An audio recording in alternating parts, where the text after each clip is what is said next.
Wake up, 49ers fans. It is good to have you again. Thank you for choosing Damon Bruce and Larry Kruger and 49ers Wake Up. Larry, oh my goodness. The weekend that everybody circled as soon as the regular season schedule came out is finally here. I am ready to go, man. How are you? Doing great. Can't wait. We are 2 days away from a game that we have waited a long time to see because we wanted to see Niners-Eagles last year. We got robbed of it. Any way you slice it, it wasn't what we were hoping it would be last time around, and we're going to see it this time, and I'm excited to see it, and I feel good about the 49ers' chances.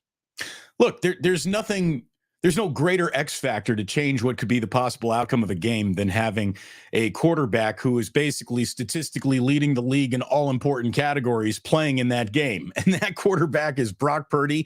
The story is it's an unbelievable story, which can either see its momentum slow down should they go to Philadelphia and not have the afternoon that they hope for.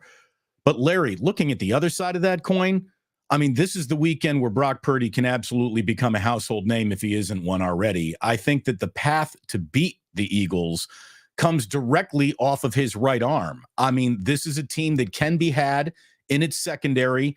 I think you and I both agree that Darius Slay is an absolute stud. Everyone else is up for grabs in that secondary. I know that a lot of the conversations that you've had with some folks inside the Eagles and in Philadelphia have told you that, safeties are a little slow, linebackers are a little slow in pass coverage, and this just sounds to me like the problem spot for the Eagles that Kyle Shanahan has had 3 extra days to come up with different ways to frustrate them. They're 29th in passing yards allowed, 31st in passing touchdowns allowed. This is a huge stage for Brock Purdy and a huge opportunity to show a world that still has its doubters exactly who he is and what he can do. He could emerge out of this weekend as the favorite for the MVP if he plays well enough and if the 49ers can secure that victory on the road. The big question for me is, who are we going to see in this game? I was looking at the injury report. Typically, the guys who don't practice on Thursday, at least as far as the 49ers are concerned, typically don't play. Now, there are exceptions to every rule, but for example, the Eagles yesterday took the field for practice. There was no Fletcher Cox. There was no Dallas Goedert, and there was no Zach Cunningham. And there's a lot of talk, and Milton Williams is battling the concussion. Lane Johnson is not 100% either. So if you take away Cunningham and Cox from their run D, I think you lose their number 1 and number 2 run defenders in their front 7. So does it change the game plan? Does it make it more of a run-heavy plan? Do the Niners try to focus more on just pounding CMC, who might be the MVP at this minute, at the Eagles defense? I mean, that's a big one. And we got great matchups all over the field as well. I mean, James Bradbury and Deebo Samuel is going to be really, really good. Those guys, everybody's jawing. And, you look at those numbers that you mentioned, the Eagles are bottom tier when it comes to pass defense. I mean, they're 19th in total defense. They're 29th in pass defense.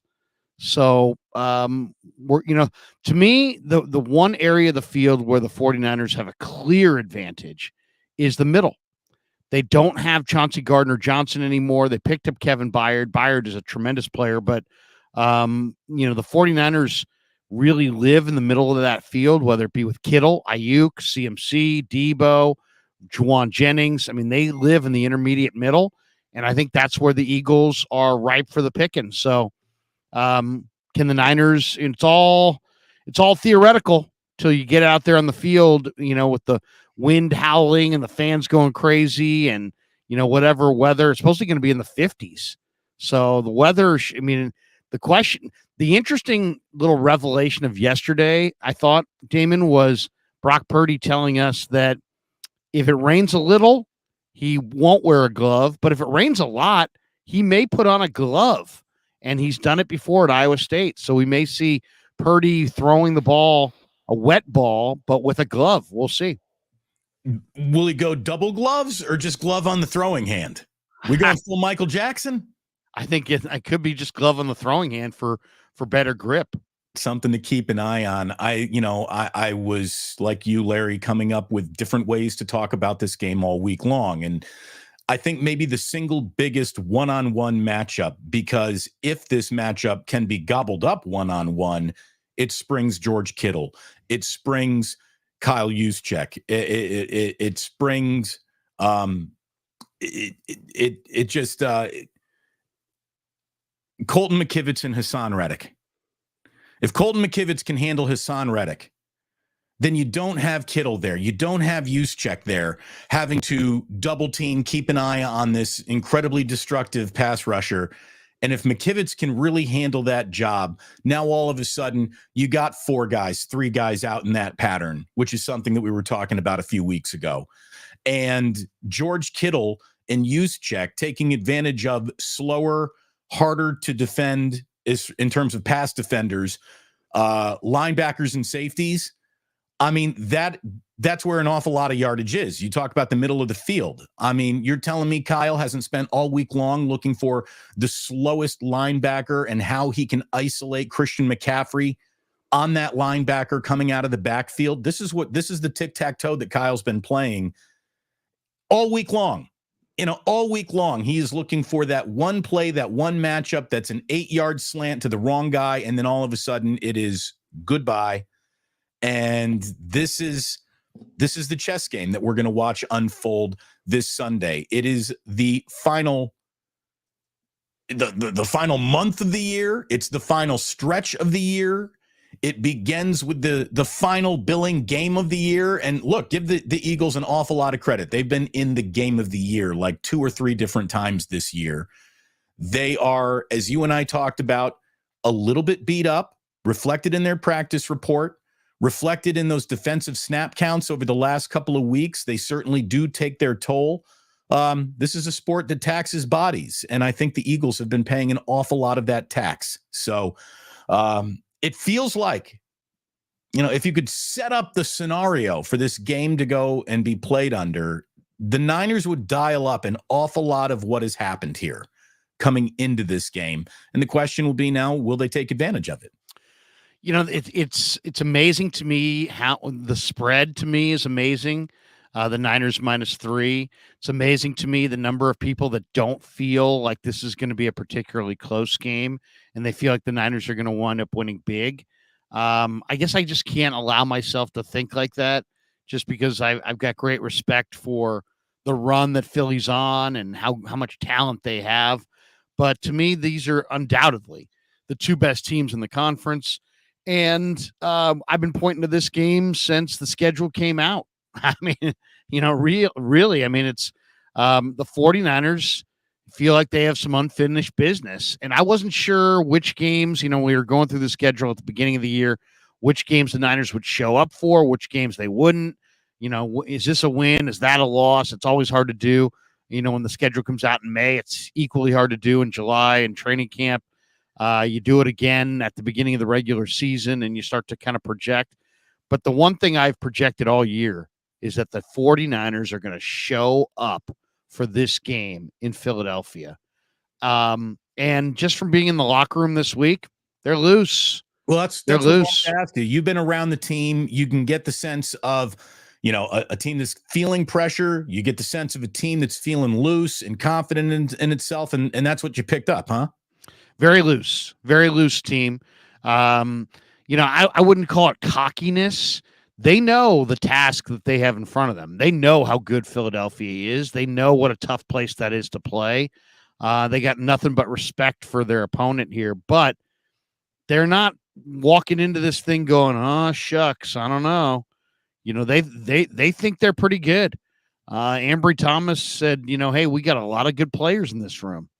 So there's a lot of individual matchups that I think we'll get into this morning that I think are going to be really Very interesting and worth discussing. But, like, for example, last week, Mooney Ward traveled from side to side wherever DK Metcalf went on Thanksgiving night. Mooney followed, but Steve Wilks wouldn't commit to whether or not that would be the plan this week against A.J. Brown. A.J. Brown is a far better receiver than DK Metcalf. They both played at Ole Miss, by the way, and they played on the same teams. But A.J. Brown was the star. By the way, don't tell that to DK Metcalf last night, who in a losing effort for Seattle had about as good of a football game as a wide receiver can have. My God, he was awesome last night. Yeah, and he isn't. Physically, he's as bad. He's big and bad, and there's no question. But Mooney Ward, is almost the perfect. Ward has a lot of confidence. Let's just say against Metcalf. And the 49ers feel like, he dominates Metcalf, so he travels with Metcalf. Now, I don't know if they're going to do the same thing this week with A.J. Brown, or if they'll just play aside. I do know that Ambry Thomas went up against Devontae Smith in a bowl game when Michigan played Alabama, and I said, "How'd you do against him?" He said, "I did well. I did well against him," and so I think Ambry's looking forward to that matchup. To me, the one key element in this game is, the Niners have 5 young DBs, right? And Steve Wilks is an excellent defensive backfield coach, but they've got 5 youngsters back there: Diamador Lenore, Ambry Thomas, Jair Brown, Darrell Luter Jr., Samuel Womack III. Those 5 guys are all young players. And I asked Steve, what can you do to coach them up quick? What can you do to get them ready? And he said, we're not necessarily focusing on the stage or, the pressure. We're just focusing on us internally, what we can do as individuals to be better. So I think that's probably the right approach. But Damon, there's no question in my mind that the Niners have their future DBs on this roster here. Lenore, Thomas, Brown are 3 of their 4 starters back there right now. And then Luter and Womack are coming off the bench, and they're just fresh off the PUP for Luter and the IR for Womack. But the level of poise that the Niner young DBs play with in this game against Devontae and A.J. Brown to me is going to be maybe the number one question. Can the Niner youngsters on the back end, Brown's a rookie for crying out loud, and so's Luter, can they, and Ambry has not played very much. Can these guys play with poise down the field with the ball in the air with all the pressure that comes with this game? We're going to find out. It's a big, big game for the young DBs. By the way, good to see London in the house this morning. How about that? Here for a little vengeance. I like that very much. Thank you so much for being here. Vengeance for the 49ers, maybe vengeance for me and Larry along the way. Everyone here is keeping receipts on what happened and what's going forward. I couldn't help but notice, as you talked about the entirety of the 49ers secondary, Isaiah Oliver's name was totally out of the mix. Do you think that he is now persona non grata in teams' game plans, and the Niners are turning away from him in more moments than they're going to turn back to him?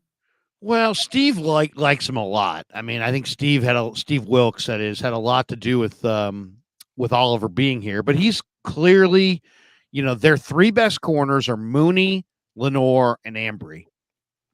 Then the question is Oliver the next man up? And he probably is. But you also have Womack there. You have Luter there. And I think Womack and Luter have better athleticism than Oliver. Oliver's a smarter veteran player. My guess is Oliver's the first guy off the bench, and Luter and Womack are further down the depth chart right now. But yeah, I think Oliver is on a kind of a show me, snap to snap mode, because he did allow 100% completion percentage over a 3-week period there, 3 or 4 week period. And the Niners knew they needed to do better. So this is right when they got Chase Young. They added Young up front. Wilks told us yesterday that he feels that Armstead and Hargrave, got their legs back during the bye week. And I personally, if I have one prediction I'm going to make on this thing, as far as the Niners personnel, I think Hargrave's going to have a huge game. Huge game. I think another guy that's going to have a huge game that I talked to yesterday was Javon Kinlaw.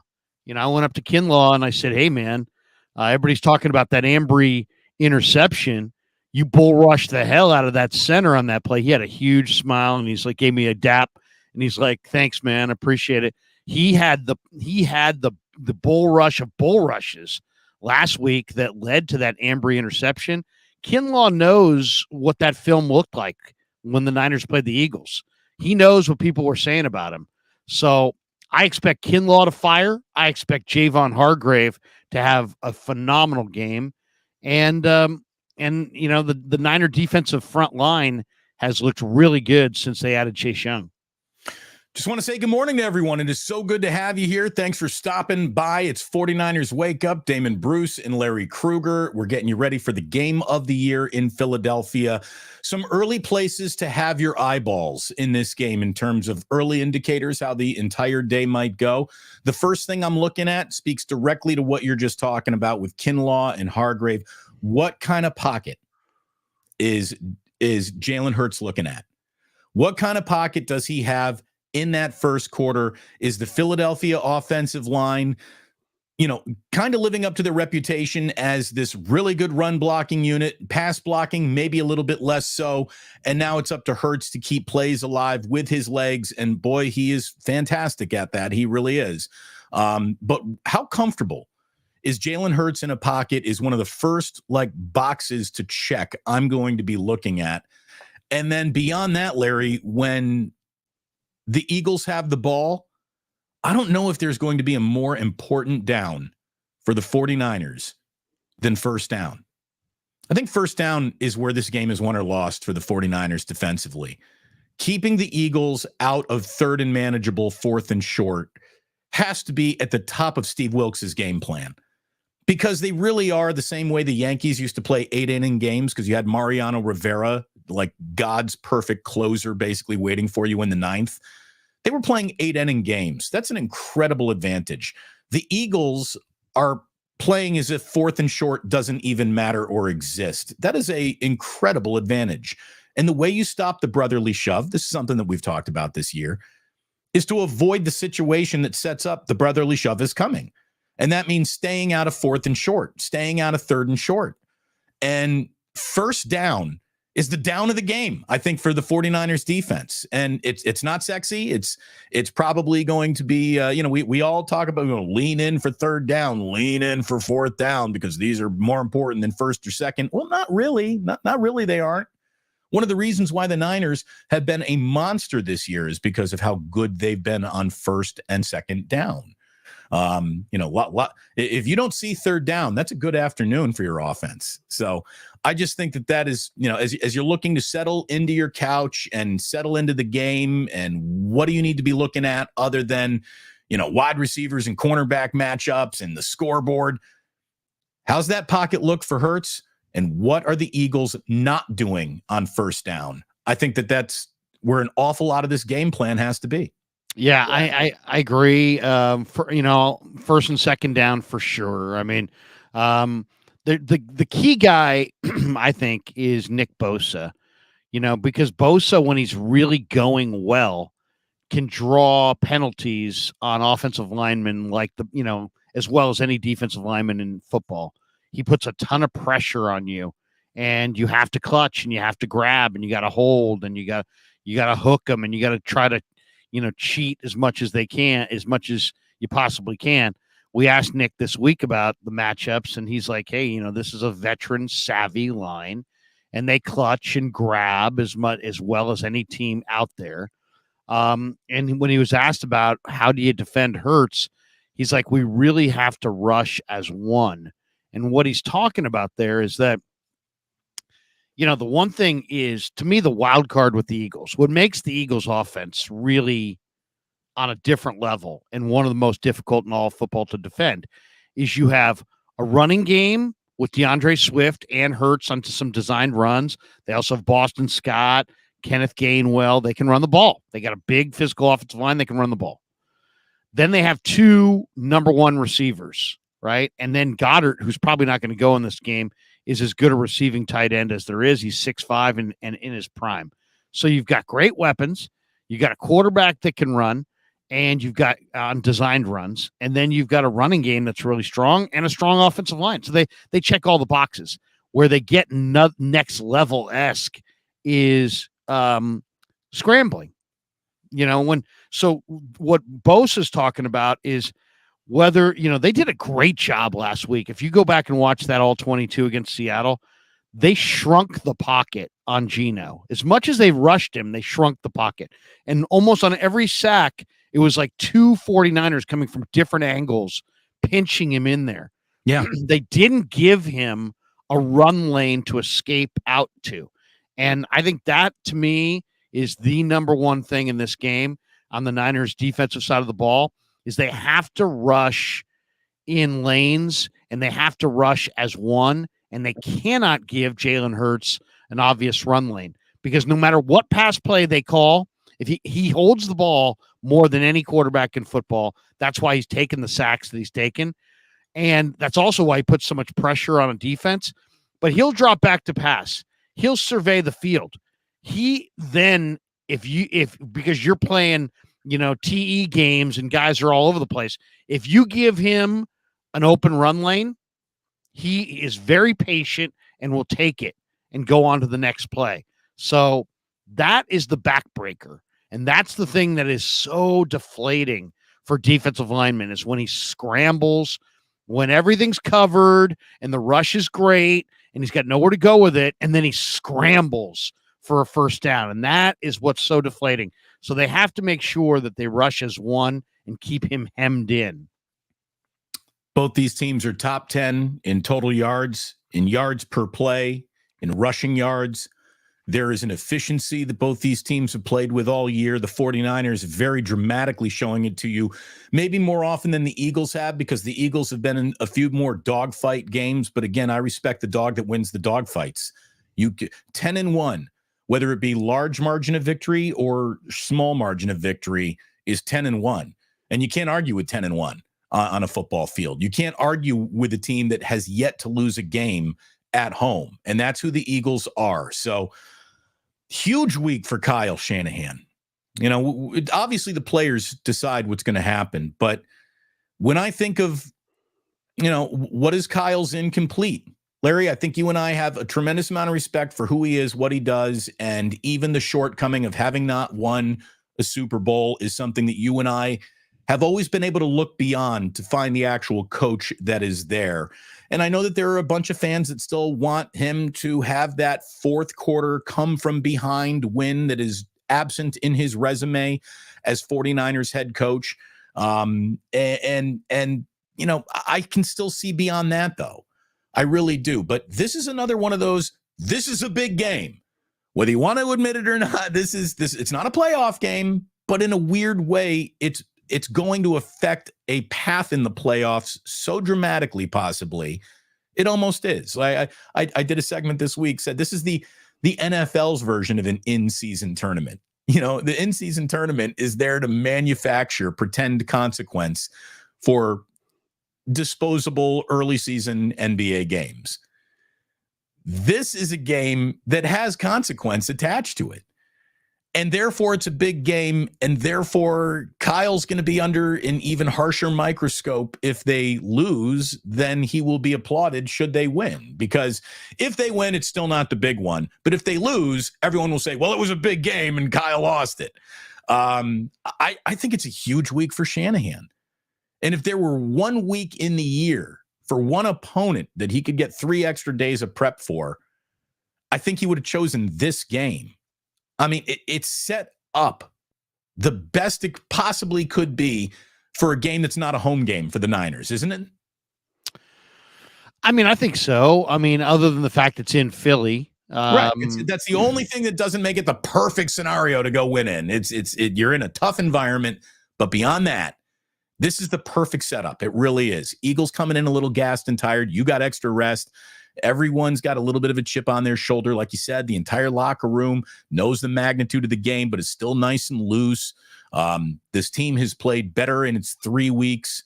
In the 3 victories since the bye, they've been more impressive than the 5 victories before the bye. Like the peak of the Niners season, I think, is happening at the right time to meet this game.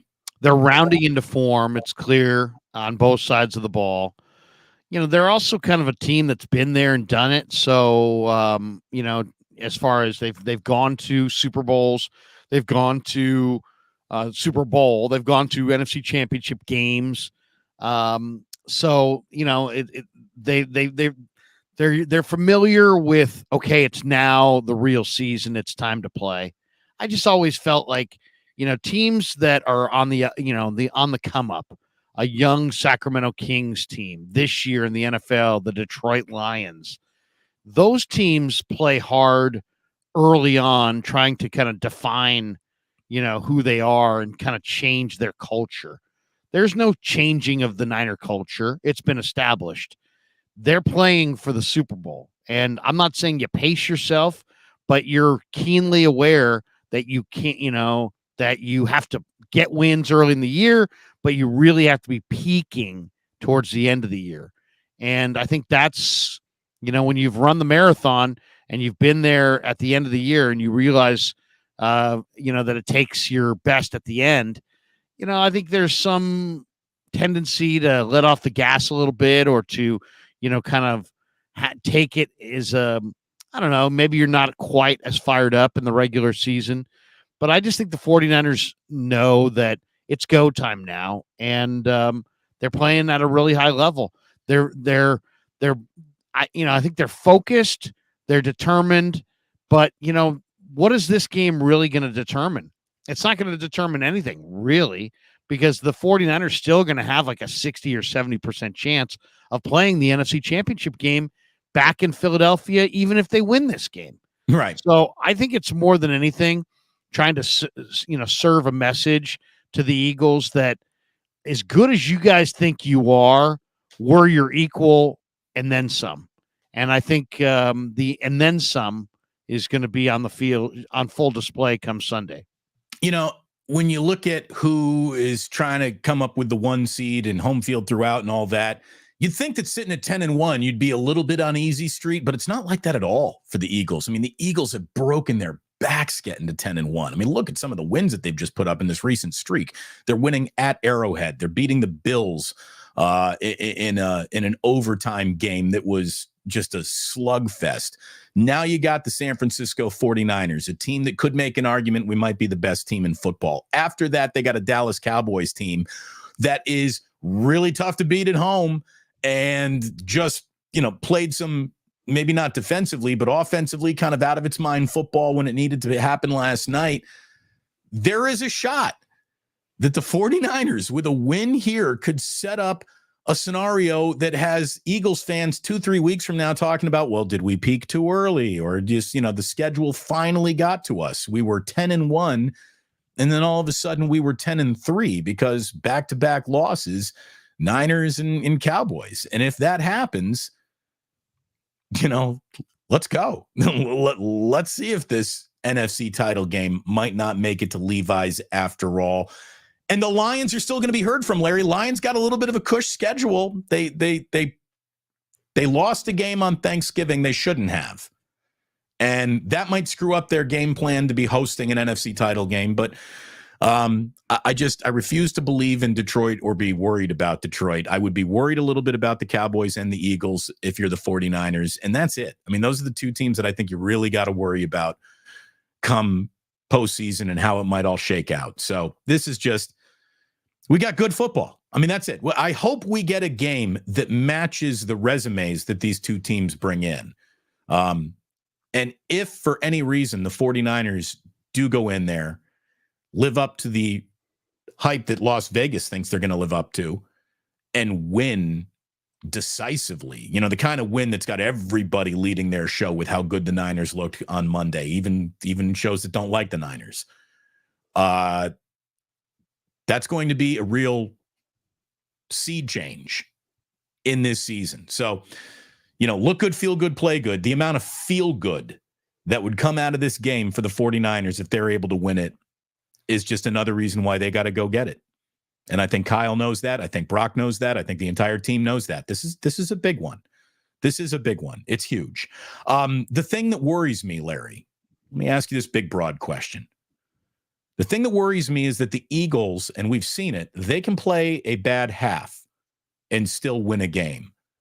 I don't know if the 49ers live in that land where they can play a bad half and still win a game in this game.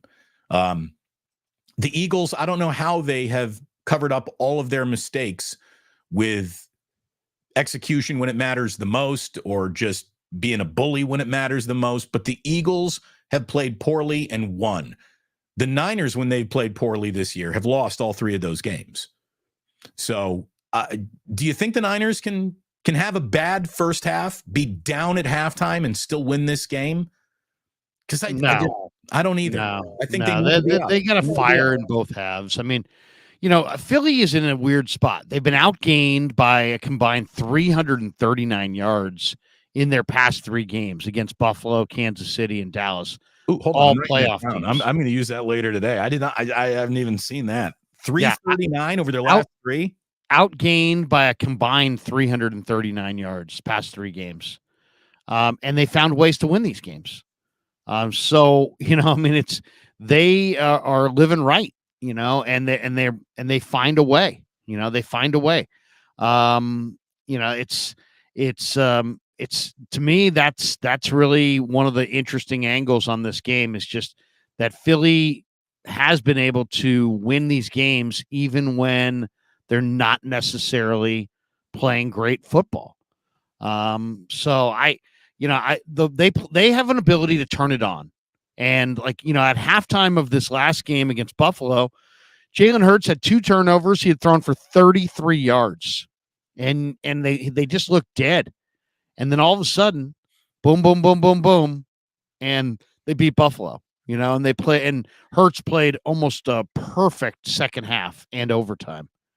So, Philly is they're really, really good. They're well coached. They have a belief that they're always going to win. And, but to me, the Niners have one area of the field where I think they're going to win this game, and that's the middle of the field. If you look at the numbers, Purdy's leading the NFL in efficiency on intermediate passes. He's averaging 13 yards per attempt on those intermediate passes. The Eagles' biggest defensive deficiency is on those passes in the intermediate level between the hashes, where they've allowed a 95.6 QBR. So I think that plays right into the 49er hands. Just keep doing what you're doing well. Brock Purdy completing passes in the middle of the field. So, I mean, a lot of it's going to come down to, the 49ers rely on yards after the catch. The Eagles defense, despite allowing a huge share of completions over the middle, they have tackled exceptionally well. So they've eliminated the yards after the catch better than all but 2 other NFL teams. So they're third in the NFL at minimizing yards after the catch. The Niners need to bust some big plays after the catch. And if they do, I think this game could be a major advantage 49ers. Banks, Brindle, Burford versus Jalen Carter. And the middle, the rest of those Eagles in the middle. But man, he is a beast. He's an absolute monster. Teams that passed on him in the name of we don't like where he is, we don't like the status that he's stepping into the NFL with. Teams might have wanted to ignore that because he's special, Larry. He is a beast out there, and he is the reason why Hargrave became expendable. Because they knew that they had a very good chance to get this guy due to his falling draft stock, which was all headline based more than talent based, So Jalen Carter is a beast. Are we going to see John Feliciano involved in this game? Is he going to be rotating in for maybe whoever isn't playing well in the moment? I asked Chris Forster yesterday about this, and he said, I said, Feliciano, is he superior to Burford? And, he didn't want to get into superior because he's trying to build up Burford. He may need Burford. Right. Feliciano filled in for Burford last week against Seattle and allowed 4 pressures and 4 hurries and 34 pass blocking snaps. So Forster danced around the question of is Feliciano superior to Burford? But let me ask you, don't dance around the question. Is he? Well, I mean, it's the offensive line play is a very difficult thing to evaluate. Right. But I would say that he's more dependable because of his veteran experience. And when I asked Forster about it, he said that he's what separates Feliciano from Burford is Feliciano's ability as a pass protector. That he's really good in pass protection and that he's dependable in pass protection. So they like Burford. They feel, like he's got a bright future, but I expect to see Feliciano, who played 66 snaps last week at right guard. I expect he's going to play all the snaps at right guard. That'd be my guess. All the snaps. Yeah. I think left to right, you're going to see obviously Trent Williams, Aaron Banks, Jake Brendel, and then Feliciano at right guard and Colton McKivitz at right tackle. So it's, we'll see how it all goes. Feliciano only had a 44.4 PFF grade, which was the lowest of the 49er offensive linemen last week against Seattle, but he's also, dependable. And according to Forster, the strength of his game is pass protection, and he's a veteran, and they're going to lean on Feliciano. You think the Eagles are tired? I think the Eagles are tired. I think the one thing that's really coming clear is that, it's like when you're on top, it looks like, man, you're going to be there forever. And then all of a sudden you see the frailty of these men and these football teams when they get a little age. Who's banged up right now? Well, you got Goddard, who's coming off a fractured forearm. He said he was going to try to play, but he didn't make practice yesterday. Chances are he's not going to play. And then you've got Lane Johnson, who's got some age on him. Kelsey, who's got some age on him. Yeah. You got Fletcher Cox, who's got some age on him, who's, got a groin issue, didn't practice. Zach Cunningham's not old, but he's hurt. So, I think some of, Philly's got a few older players that they lean on. Fletcher Cox, Lane Johnson, Jason Kelsey are their veterans. And all those guys are a little bit dinged up, and I just feel like, if you said to me, do you feel better about the Niners winning this game or better about the Niners potentially winning a playoff game in Philly? Well, I feel good about this game, but I actually feel better about the Niners' chances the next go around because I just think that when you have key veteran players, such a long year, it really is a war of attrition. We're starting to see the Eagles start to be, beaten up a little bit. And I just think that every day that goes by, it's more advantage to the younger team, and the Niners are the younger team. They have more youth on their side. So we'll see. But I asked Forster about Jalen Carter. I said, what separates, because he highlighted 2 guys yesterday, Hassan Reddick, who's going up against Colton McKivitz, and he talked about how Reddick, he liked him in Arizona, but he's totally gotten to a different level with Philadelphia, and that he's so fast, around the corner that it puts a lot of pressure on McKivitz. I think they're probably going to help McKivitz against Reddick. But when I asked him specifically about Jalen Carter, I said, what stands out about Carter? And he's like, just the explosiveness, at that size. I mean, Jalen Carter just gives you a few moves. That's, 6'3", 315 pounds. He's got explosive movement and speed that you just don't see in a 315-pound man. So he's going to be an absolute beast. He was a monster wrecker at Georgia. Everybody knew that he was their best. He had some off-field things, and he didn't interview real well. Supposedly when he went up to Seattle, the Seahawks really wanted him. at the top of the draft.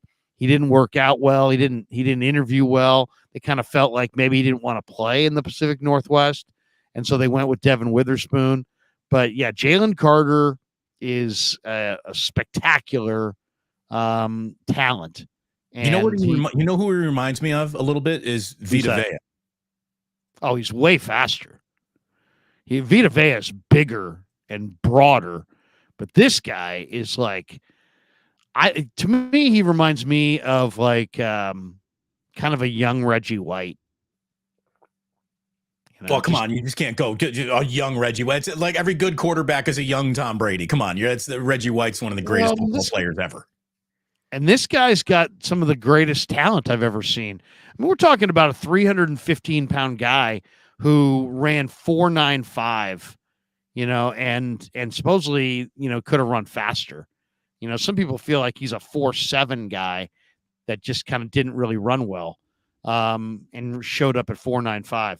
You're talking about incredible movement skills. When I saw this guy at Georgia, he wearing 99, I thought, wow, look at this guy. Look at the movement ability. He's got short area explosiveness, and then he's also got speed. So he's a monster. He's a wrecker. He can get to, he can show explosive movements inside and he's a lot more refined than you would think. As a guy who's a rookie in the NFL. I mean, it's a technique-rich position, and yet his technique is really, really sound. So, sorry, I didn't mean to cut you off. No, not at all. What role, if any, do you think Elijah Mitchell, Jordan Mason play in this game in terms of just being, the understudy for Christian McCaffrey? Because the Eagles are the kind of team that takes starch out of running backs. I mean, it really does. They do. They hit hard. You feel the Eagles when you're playing them. You feel that football team. I think it's in the fourth quarter's best interest to make sure that Christian McCaffrey's got a little life left in those legs come fourth quarter. And get Elijah Mitchell or Jordan Mason involved. It's something that you and I have been talking about for weeks here. Yeah, I don't think Mason's going to play at all. I really don't. He was on the injured list. What happened? Well, right now, I think he's battling a hamstring or something. I think he might have tweaked it in practice. Okay. So that's what's going on with him right now. Elijah Mitchell, I think it'll be McCaffrey and Mitchell. And I think this is a McCaffrey game. I think you're going to see McCaffrey in there for almost all of the snaps. There may be a series in this game that they lean on Elijah Mitchell. I think in an ideal world, McCaffrey can play all the snaps, and then Elijah Mitchell's there in the fourth quarter as a dependable, not going to fumble, run between the tackles, get a couple key first downs in the fourth quarter. I mean, I would say if you ask me, what do I think we're going to see? I think you're going to see all McCaffrey, maybe one series of Mitchell if the 49ers are leading and want to bleed some clock and give CMC a blow. Or you could see all CMC and then Mitchell maybe in the fourth quarter with a lead to try to, put the game away. Shanahan really believes in Mitchell and his ability to, if it's blocked for 2, he gets 3. If it's blocked for 4, he gets 5. And he takes great care of the football. He's very dependable. So I think you'll see Mitchell maybe if the Niners get a lead, one series in the first half. And if things go really well, you'll see Mitchell in there in the fourth to help put the thing away. Debo, more carries than Elijah Mitchell? Yes. I think so too. I mean, that's the thing. I think what happened to Jordan Mason, hamstring concerns aside, if he tweaks something this week, was that Debo Samuel is rounding into healthy enough to where Kyle wants to get him involved in the razzle dazzle and out of the backfield. And it's just the 49ers are at their best when Debo is involved. And he was really involved against Seattle. I expect him to be really involved in this game too. And I think he was so involved against against Seattle that the Eagles are going to be on double Debo alert, no matter where he goes. If you, the fact that he pulled up to throw a pass in the last game, Ayuk didn't spring open, so he didn't let it fly.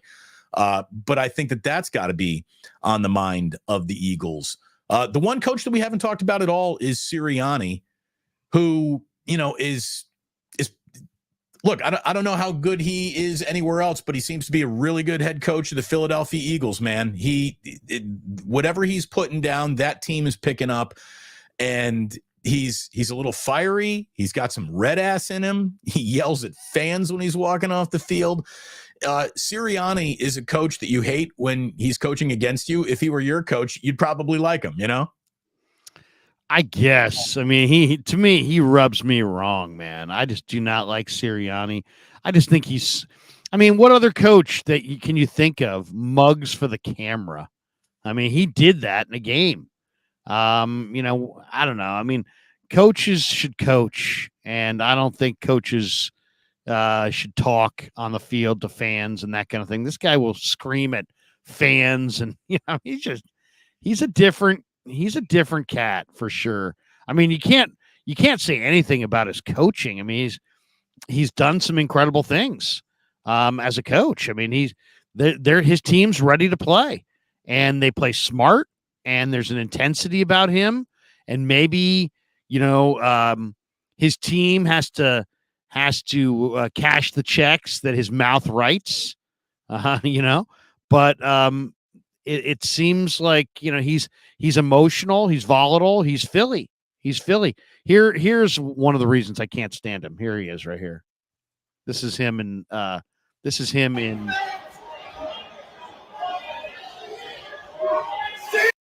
Hold on. By the way, this guy in front of him is Bob Lang. If you recognize Bob Lang. Oh, yeah, I do remember Bob. Bob Lang's lost a little hair here, and he's walking in front of Sirianni. This is after they beat the Chiefs in Arrowhead. Here it is. Hey, I don't hear anymore, Chiefs fans! See ya! Hey, I don't hear anymore, Chiefs fans! See ya!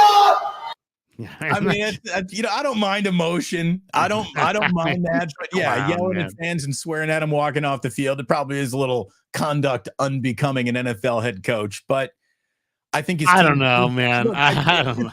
I think his team feeds off of it. Yeah. I do. Philadelphia. What about this one when he found the camera and he's like, do you remember that when he was starting mugging for the camera on the sideline in the playoffs last year? He's just I don't know. He says I think he's probably a good guy deep down. He's just if he's your coach, you probably love him. If he's not your coach, he kind of reminds me. He's the most easy to hate coach since Jimmy Johnson, because he reminds me a lot of Jimmy Johnson in that he's damn good and he's very brash and will tell you. Well, and again, that fits Philadelphia. I mean, the wallflower, the quiet type that don't want to get into it, don't want to mix it up, afraid of Howard Eskin.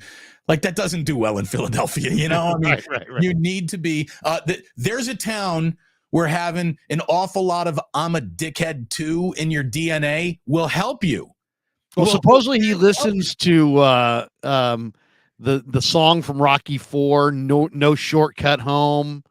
There's no easy way out. No easy way out. There's no shortcut home. That's where Rocky shifts 64 times in a Ferrari. There's more shifting than there is driving in that montage. It's hilarious too, because supposedly he's going like 85 miles an hour through the city of Philly, and yet if you look at his eyes, he looks like he's kind of staring off to the right and left in the distance as this car that he's operating, this sports car, is going 85 miles through the middle of a city. Larry, it's just Apollo just died. Cut the man some slack, would you? I mean, he's got his buddy in his arms. Hey, I gotta play you one more thing here. This was the great Jody Mack. I had him on this week on the crew. I love show. Jody. Jody Mack is one of my favorites, and I asked him. I said, "What's the talk in Philly?" And listen to what he says here. Talk? Is it Okay, Jody, you do a lot of radio, so you talk to the fans. You're on the front lines. You get a chance to get a real feel for it. What's the big dialogue centered on this week with the 49ers coming to town? Is it just a lot of trash talk? Is there a certain matchup the Eagle fan feels like they can exploit? Is there what's the talk? What gives the Eagle fans the swag? If they didn't already have swagger, what would give them swagger, or what are they talking about on the airwaves out there? It's it's funny, Larry. It's a carryover from last year, and I got a lot of this before the NFC Championship game, which I had to say, okay, if you're going to take that attitude, that's on you. I'm not going there. The Brock Purdy, same way the 49ers did after the fact, saying we would have won the game. Right. Eagle fans before the game was playing, Brock Purdy is not coming into our house and winning. Well, you don't know that. I'm glad that you have confidence. I'm glad that you feel that way. But I wouldn't use that word, will not. Probably will not. I don't think he will. It'd be a surprise if. All those things you can say. But they're very definitive and declarative about Brock Purdy's not coming into this house and winning. Okay, if you beat, well, and you didn't beat Purdy last year, beat the 49ers. Right. If Purdy's on the field for all 4 quarters and the Eagles do something they haven't done in a while, win by double-digit points, then yes, you're going to be able to go, what I tell you, Jody, Purdy's not winning in this house. But if Purdy goes in and wins, a lot of people are going to have to eat their words here in Philadelphia. Okay, Jody, you do a lot. So there you go. And underestimate Brock Purdy at your own risk. The NFL has not done very well underestimating. And by the way, I just want to give Jody a little. I've never seen anyone quite wear a pair of headsets like that. I mean, he is like this. I mean, so who wears their headphones like this except for Jody? Well, hey, when he's on IP, he's on WFAN, he's on CBS Sports Radio. So I decided, yesterday, and a lot of people didn't like this question. I got a lot of heat for this, but I asked Purdy yesterday because I knew this was not like one guy that I talked to. I talked to 3 different Philly guys. You talked to John Kincaid. Almost all of them centered on, well, Purdy. They're not coming in here with Brock Purdy and beating the Eagles. Like Purdy's the weak link. And so I asked Brock, and I made sure that he heard this. And here's the question from yesterday's presser that some people kind of got mad at me on Twitter for asking this question. Did you promote your YouTube channel? Did you hold up a clip of your channel and say, look at this? No. You should have. All right, you can click a button there or something? Oh, I didn't. Wait, hold on a second. I might not. Did I miss it here? Hold on. Maybe you might have played it on your end, but it didn't pop. Oh, up. I get you. Hold on. I'm playing this. I'm losing my mind here. All right, so you got a lot of buttons on this. Okay, so here we go. We got to share the screen. There we go. Okay, here we go. Here it is.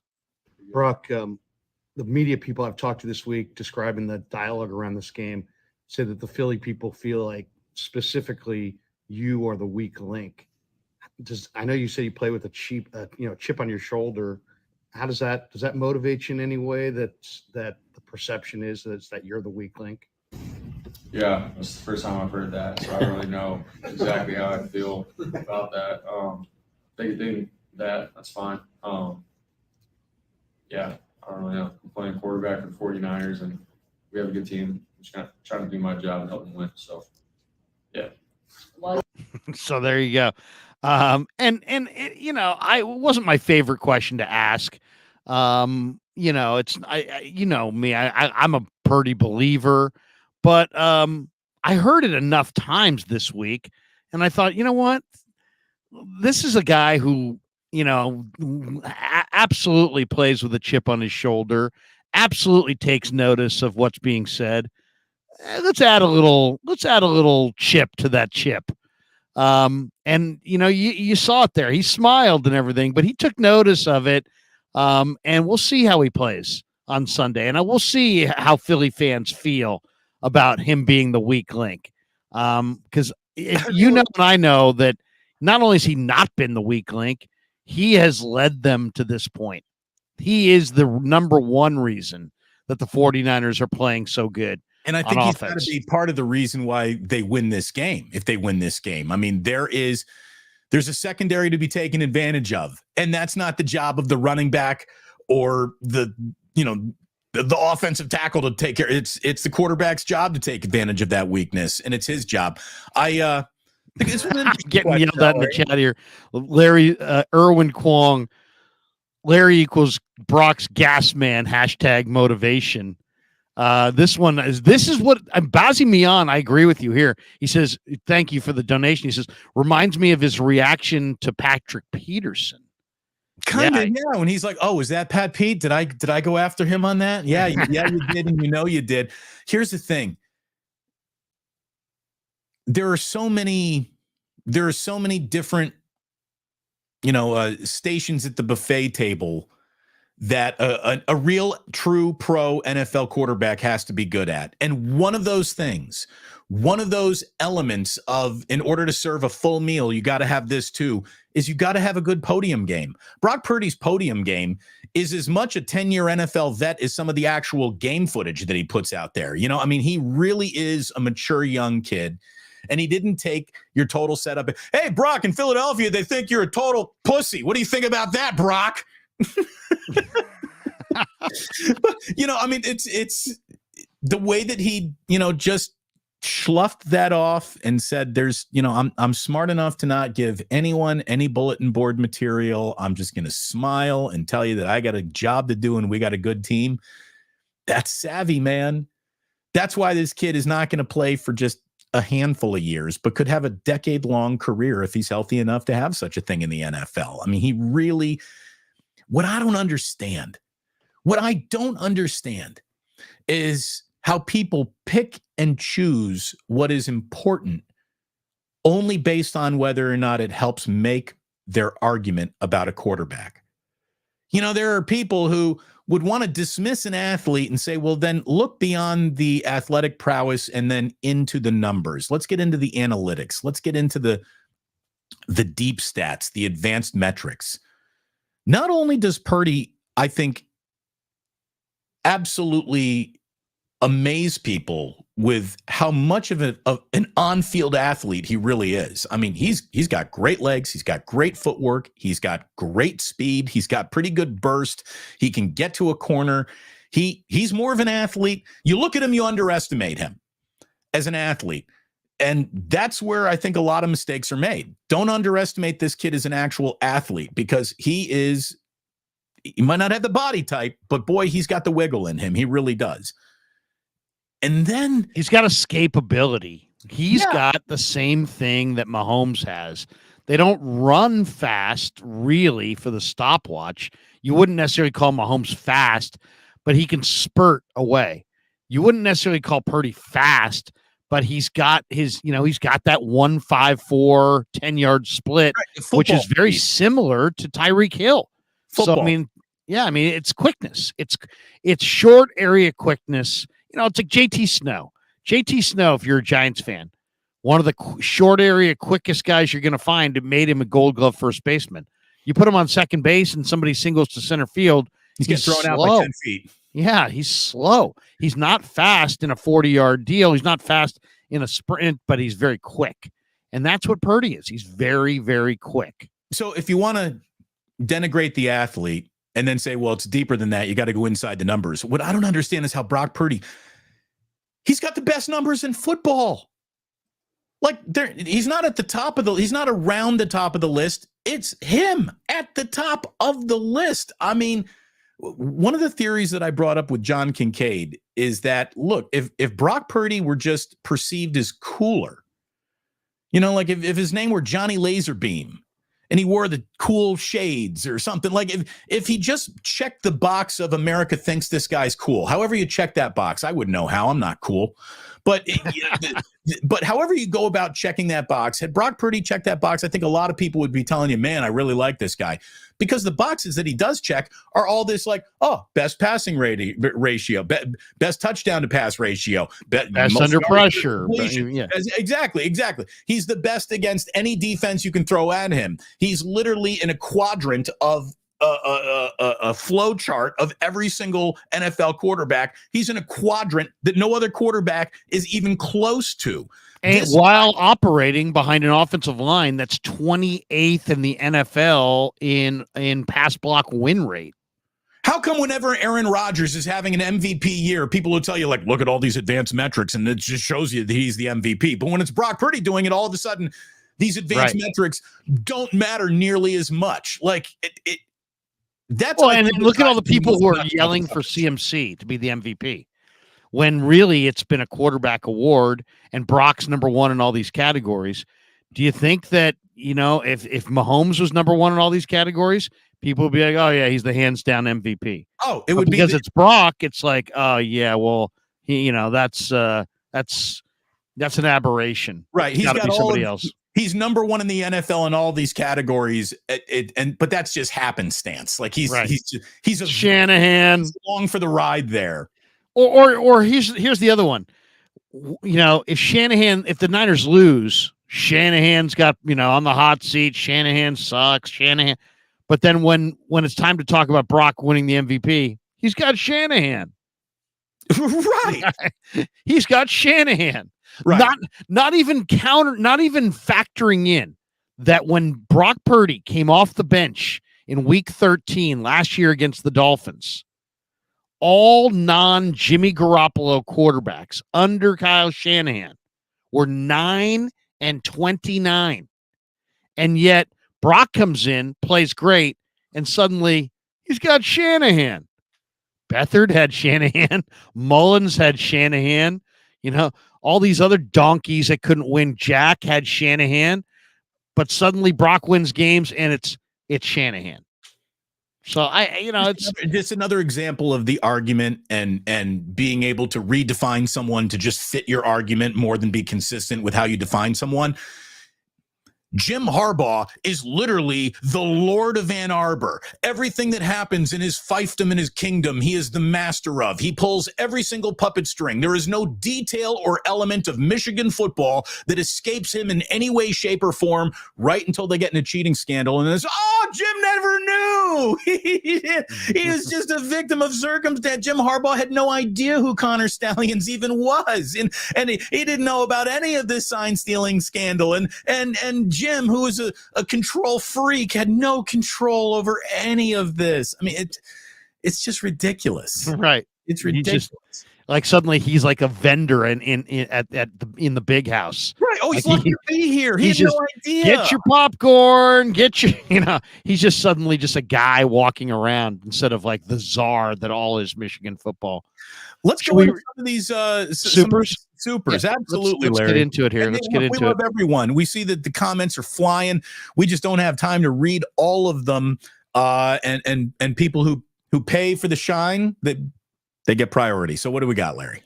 Well, we just got so many good ones. I don't even know where to start. Okay, let's go right to we'll just go right to the supers. Go right down the list. The mayor of Murfreesboro, Jay Hutch. Hutch Serves Gaming out in Murfreesboro. He came to the pregame show last week from Tennessee. Hutch? Yeah, Hutch is great. He says KMBR made a mistake when they got rid of Fitz and they broke up Fitz and Brooks, the Fitz and Brooks show. But I love the TKB show, and KMBR died the day they got rid of Larry and Rod. There you go. KMBR actually died the day that they let me cross the street and go to 95.7 the game. It was a slow death, but I eventually killed him. Well, you know what? Let me just make one statement on this, because there seems like there's an awful lot of dialogue about what happened this week at KMBR. Well, people who want to hear about, I think we should save it for the end of the show a little bit. We will circle back to it, because we obviously have a deep connection with both the stations, and you specifically at KNBR. You were there much more recently than I was. I'm a decade removed from KNBR, but I still care deeply about some of the things that happened there that weekend. I do as well. And we have a lot to say about that. We'll hit that. You want to hit that last? Of all the super chats to start with, that wasn't the one. Well, I'm just going right down the line. We're going to take them in the order they came. Rob Watson says it's the final countdown. Here we go. Asia. Thank you, Rob. Thank you. Clarence Beeks, member for 17 months, says let's effing go. Thank you, Clarence. Clarence Beeks. Do you know Clarence Beeks? Damon, are you familiar with Clarence Beeks? It's a character in a movie, is it not? It was the guy who was the guy who set up Dan Aykroyd in Trading Places. Remember, he Yes. was the guy. Somebody here has a marked, we marked $100 bill. Yeah, okay. That guy was such a jerk. Remember, my favorite scene is Clarence Beeks is back in the day when there was a phone booth. Remember the phone booth? Yes. Younger people say, "What's a phone booth?" Anyway, there was a phone booth, and the guy's on the street of Philadelphia, and somebody comes up to him, and he's on the phone, and he goes, "Get lost, maggot."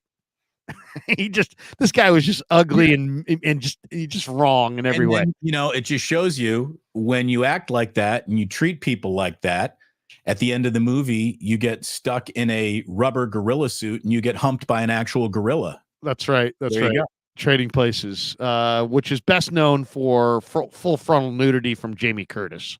Jamie Lee Curtis. Strong scene. Very important slice of my developmental libido. Thank you, Jamie. Jamie Lee Curtis, man, you had it going on back in the day. All right, Discovery Bay Comics says radio is dead. The talent is right here on YouTube. Appreciate you too for keeping it real. Thank you very much. Appreciate you, brother.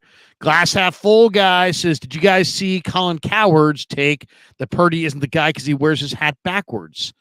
That's a dumb take to me. I mean, seriously, he's out of things to talk about. Like you're inventing new ways to not like someone because you didn't invite them to dinner, so you don't want to serve them their meal. And happy 101st birthday to Colin Cowherd.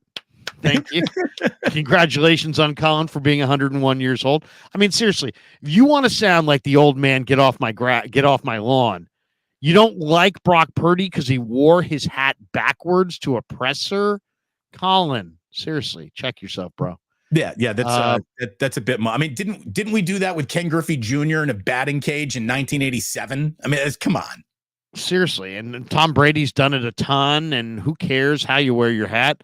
What's next? You don't like him because he got a tat or something? I mean, where are we going here?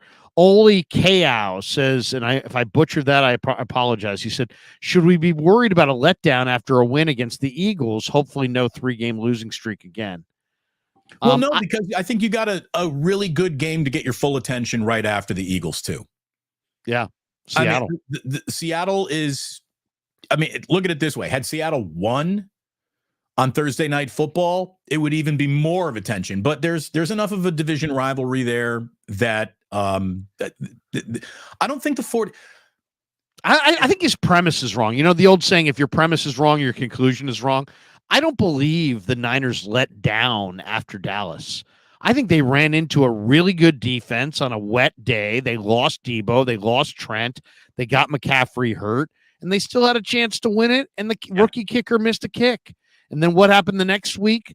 Then they got absolutely crushed on third down by Kirk Cousins. The week after that, they got beat by a Bengals team and a quarterback that was absolutely peaking, and in my opinion, would have been a Super Bowl caliber team if Burrow hadn't gone down. I think Burrow's, I don't know how you feel, but I'm a Burrow head. I think Burrow's spectacular, and I just think that Cincinnati easily could have been a Super Bowl team. They had all the makings, and it just didn't happen injury-wise for them. Yeah, no, look, it's, I don't think anybody let down. Joe Burrow isn't a value add. He is the center of the map. Without him, the Bengals got nothing. And with him, they are maybe good enough to win a Super Bowl. That's who he is. It's why he was the number one pick in the draft. Jamar Chase, T. Higgins. They ran the ball well. They've got the H brothers on the other side with Hubbard and Hendrickson. They had 5 DBs that ran sub 4.3 or something like that. And the Niners couldn't run wide. They couldn't. I give the Bengals theirs. They were pretty damn good. Wonder Boy says, thanks for the content. If there's time, I have a nerdy radio question. What was it like to do a show with Radnich? Did Hammer ask you to rein him in? No, nobody asked me to rein him in. And doing a show with Gary was wonderful. He was the ultimate entertainer. He loved to talk to people. And he I was there for the minutia, and he was there to, to be the MC and be the entertainment. And it worked, and we got 12 shares. I have the exact opposite experience. There is never a worse co-host, a less honest person that I've ever worked with in my life than Gary Radnich. I got no hard feelings about Gary. Didn't work, but yeah, I did total opposite experience with. But Damon worked with him for how long? And I worked with him for a decade. So you worked with him for like 2 weeks or something. Like 3 days before he started playing the "I'm not coming in" bullshit card. Here's the thing. I scared the hell out of Gary because he shrunk when he was next to me. That's what happened. To use Gary's own words against him, he shrunk when I was in the room. I'll push back and say that Gary has to fully respect the people that he works with, and he didn't have that respect. You guys hadn't cultivated that relationship. I had a much different relationship with him. We had many, many, many battles. Well, I didn't kiss his ass either. I mean, that's why he didn't like me. Well, I didn't kiss his ass, but I wasn't there for any of his bullshit. I didn't kiss his ass either, but he had respect. He had respect for me because we had gone head to head. I don't know. I mean, it's just that's my perception of it. Bazzy Mion says, reminds me of his reaction regarding Patrick Peterson. We did that. Yeah, about Brock just blowing off criticism and nonsense. Outside the echo chamber, pig in a pickle. This would be a good month. That's right. On the 17th of December, I'm going to be doing a meet and greet. Damon gave me the idea of doing a meet and greet with fans. And so on the 17th of December, coming up here in 16 days, for the Niners-Cardinals road game, we're going to do a 1 p.m. to 5 p.m. meet and greet at Pig and a Pickle in Corte Madera. Don't go to Emeryville. Go to Corte Madera in Marin. And we're going to watch the Niner game, drink some beers, have some barbecue, talk shop. Kev will be there. My wife will be there. Damon's planning on coming with his wife maybe, and definitely his mother is going to be in town. So the Duchess is coming. I'm bringing everybody. I'm bringing my family, my kids, everybody I can round up. We'll all be at Pig and a Pickle. So join us on the 17th. I realize there's lots of people who watch our YouTube channels from, either outside the market or maybe they're in Sacramento, LA, wherever. But we will be there on the 17th for Niners Cardinals, and we'll do the postgame show from Pig and a Pickle. So join us on the 17th at Pig and a Pickle. Damon Stainbrook, the owner of Pig and a Pickle, just checked with me yesterday. We're on the dates now. You know what I would suggest? We're going to be there from like noon to like when it closes at 8:00. It's a great shopping mall, and it's December 17th. So if you're not into the Niners, maybe you are, maybe you don't want to sit in the restaurant for a bunch of hours, but stop by, have something to eat, and then if you want, go Christmas shopping. It's the 17th of December. Corte Madera is awesome. It's fantastic. It really is. I've been there a couple of times, and it's a great mall. So you can go, and it's an outside mall. So you can and there's all kinds of stores all over there. So stop by, say hello, have some brisket, have a beer, and then go Christmas shopping for a couple hours, and maybe come back and watch the Niners Cardinals postgame show. And Damon, you're always part of our postgame. I don't know what your deal is that day, but you're more than welcome to join us on the postgame show from Pig and a Pickle. Well, the thing is, I've got my own postgame show to host, of course. But are you doing it that day because you're gonna have your mom and your wife? No days off, Blair. No days off. Okay. But yeah, I will. When I wrap up, if I can hop on with you, I will for a little bit. That's kind of if you want. If you're home at that point, then do it from home. But if you want, you could probably go live in just a few feet away from us and do your own post game show via your laptop and that kind of thing, and throw rolls at you while we're doing a food fight, dueling post game shows, and then you can come on over. Look, it's great barbecue. It's great barbecue. It's going to be a great crowd. A lot of like-minded people. I really liked Damon when I met him. I'm kind of a Damon guy. Larry, you got some very important Damons in your life these days, and I look forward to being up there with you. It's going to be great to come out and support you for all the support you've given me. By the way, the support of the audience in just the last few days has been extraordinary. I've crossed the 10,000 subscriber threshold, which is a big deal in the YouTube hierarchy. I think you're the one who told me, Larry, only 2% of all YouTube channels get more than 10,000 subscribers. So it's very difficult to get to 10,000 subs, man. So way to go. So it's good there. And boy, anyone who is watching Larry and I take over this market from YouTube. Larry, we're the biggest sports talk radio station in town. Whenever we do something together, we have a bigger audience than both stations combined for the most part. 1,000 people in the room right now watching this thing. Betsy Mion says, did you see now even Dick Vermeil compared Brock to Kurt Warner on 95.7 The Game the other day? Seems like every ex-player coach respects and praises Brock. I heard Steiny tease that they were going to have Dick Vermeil on, but I didn't hear it because I was going into the Niner complex for the media stuff. So I missed the interview, but maybe I'll go online on the Odyssey app and check it out.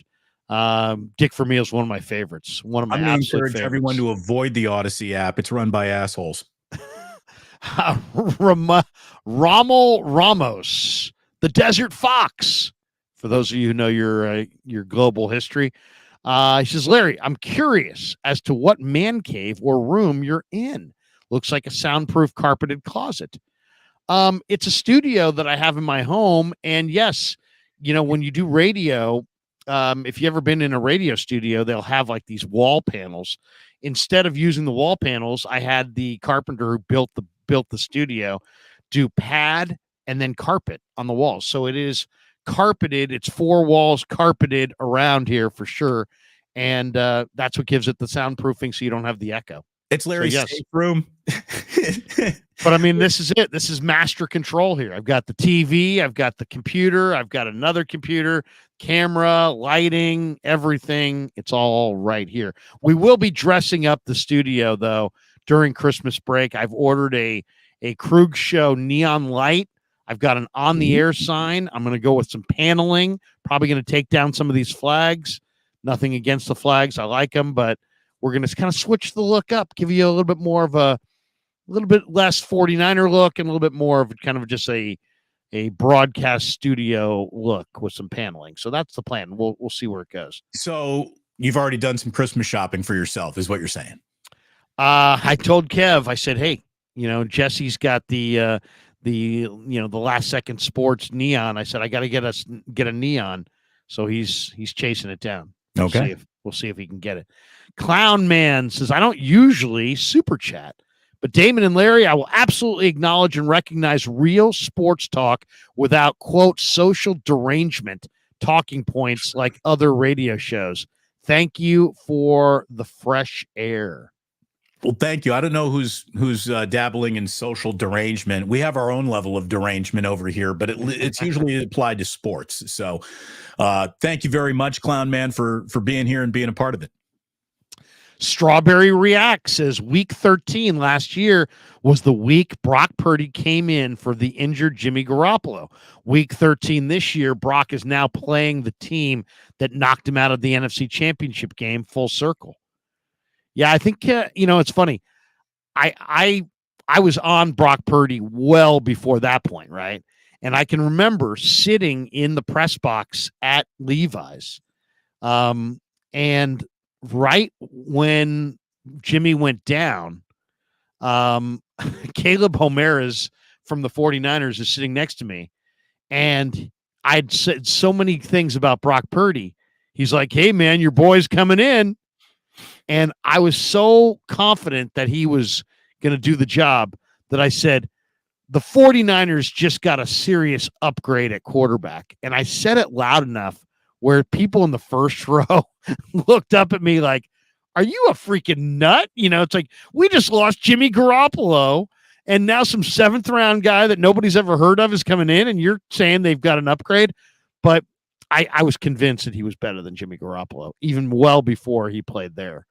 Look, you know how much I respect your opinion, and you were definitely, the first person talking about Brock in a very, very positive light. What made me really circle back and think, all right, maybe there is something there, is that Kyle Shanahan throws compliments around like manhole covers. Right. He does not offer an awful lot of compliments based on practice or training camp or anything like that. And when he was at a podium one day and said that he's never in his entire career been more excited about a third string quarterback than he was Brock Purdy, that's the first time I was ever like, well, holy shit, he doesn't talk about anybody like that. He doesn't talk about anybody like that. And I think that Kyle, pulled back the curtain a little bit right there and gave you the first real glimpse as to what he thought. When was that? The future would be. God, it was, I'm saying right about when Garoppolo was having that I don't remember exactly when it was. Well, I'll say this. The Niners played their cards close to the vest, to the point where a beat writer, a nameless beat writer, because he's a good guy. I'm not trying to out anybody, but a beat writer came up to me 2 days before the cutdown, after Sudfeld got all the reps at practice, and said, and I had tweeted out that morning, Brock Purdy's a lock to make this roster. A lock. And this guy went to practice, waited for Sudfeld to get all the reps, and then came up to me at the end of practice and said, a lock? Really? He goes, I'll bet you Brock doesn't make the roster. And I'm thinking, and this guy is such a veteran at that point. I was like, and I was, I'm not a rookie, but I covered it for the radio. So I hadn't been, last summer in camp was my first summer where I was there every single day. And so I kind of thought about it for a second, and I'm like, wait a second, why are you even thinking about this? I go, you're on. I'll bet you right now, Brock makes this team for sure. Wouldn't have tweeted it if I didn't believe it. I wouldn't believe it if it wasn't so. And he's like, all right. So we agreed to $1 bet just because nobody's making big cash. And sure enough, it's like trading places. Second trading places reference of the show, Larry. That's right. Thank you. You will have $1. Thank you. Uh-oh, what happened to your? I don't know what happened there. I just went green for a minute. Yeah, it was like somebody. I felt like I was watching Nickelodeon version of the NFL. Somebody scored a touchdown. Yeah, slimed. Damon gets slimed. What the hell happened right there? I don't know. Let's not do that. Slimed by the inner YouTube web. But yeah, we wagered $1 on would Brock make the team over Nate Sudfeld, and this guy's like, "Look, man, they didn't guarantee Nate Sudfeld $3 million. I don't care about the $3 million, and they don't either." I'm like, Brock Purdy's making this team for sure. Needless to say, I got my $1. Look, not to get us going on another tangent. I know we're in the super chats right here, but how come the MVP debate, the center of that word is value? Well, how do you define value? Well, it depends on who you ask. There's a lot of different ways to define value. How about Brock Purdy being hands down the unanimous MVP based on the fact that he has a contract which points directly at him for being the most valuable person he's the greatest value add for the price point in the history of professional football. There's never been a player making $800,000 as a quarterback that has ever had an effect on the entire league the way that this guy has had. I don't want to start this Brock Purdy MVP debate. I don't. Russell Wilson, he won a Super Bowl on a rookie deal. Sure, but that's still, he's a first round draft pick. Or no, I guess Russell wasn't, right? He was a third round draft pick. That's still, he's making $1 million. I'm sure that when Russell Wilson took that first snap, his paycheck was applied to the salary cap. Brock Purdy's pay is so little, it's not even factored into the salary cap. That's how little money he's making. I know. There's never been a player at a position of importance making that little money playing this well, maybe in the history of football. So if that's not value, what is? Trent Williams said it. He's like, when the Niners drafted Brock Purdy, it was like hitting the lottery, Powerball.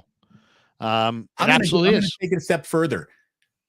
Trent's example is saying that we went and purchased a Powerball ticket and then won.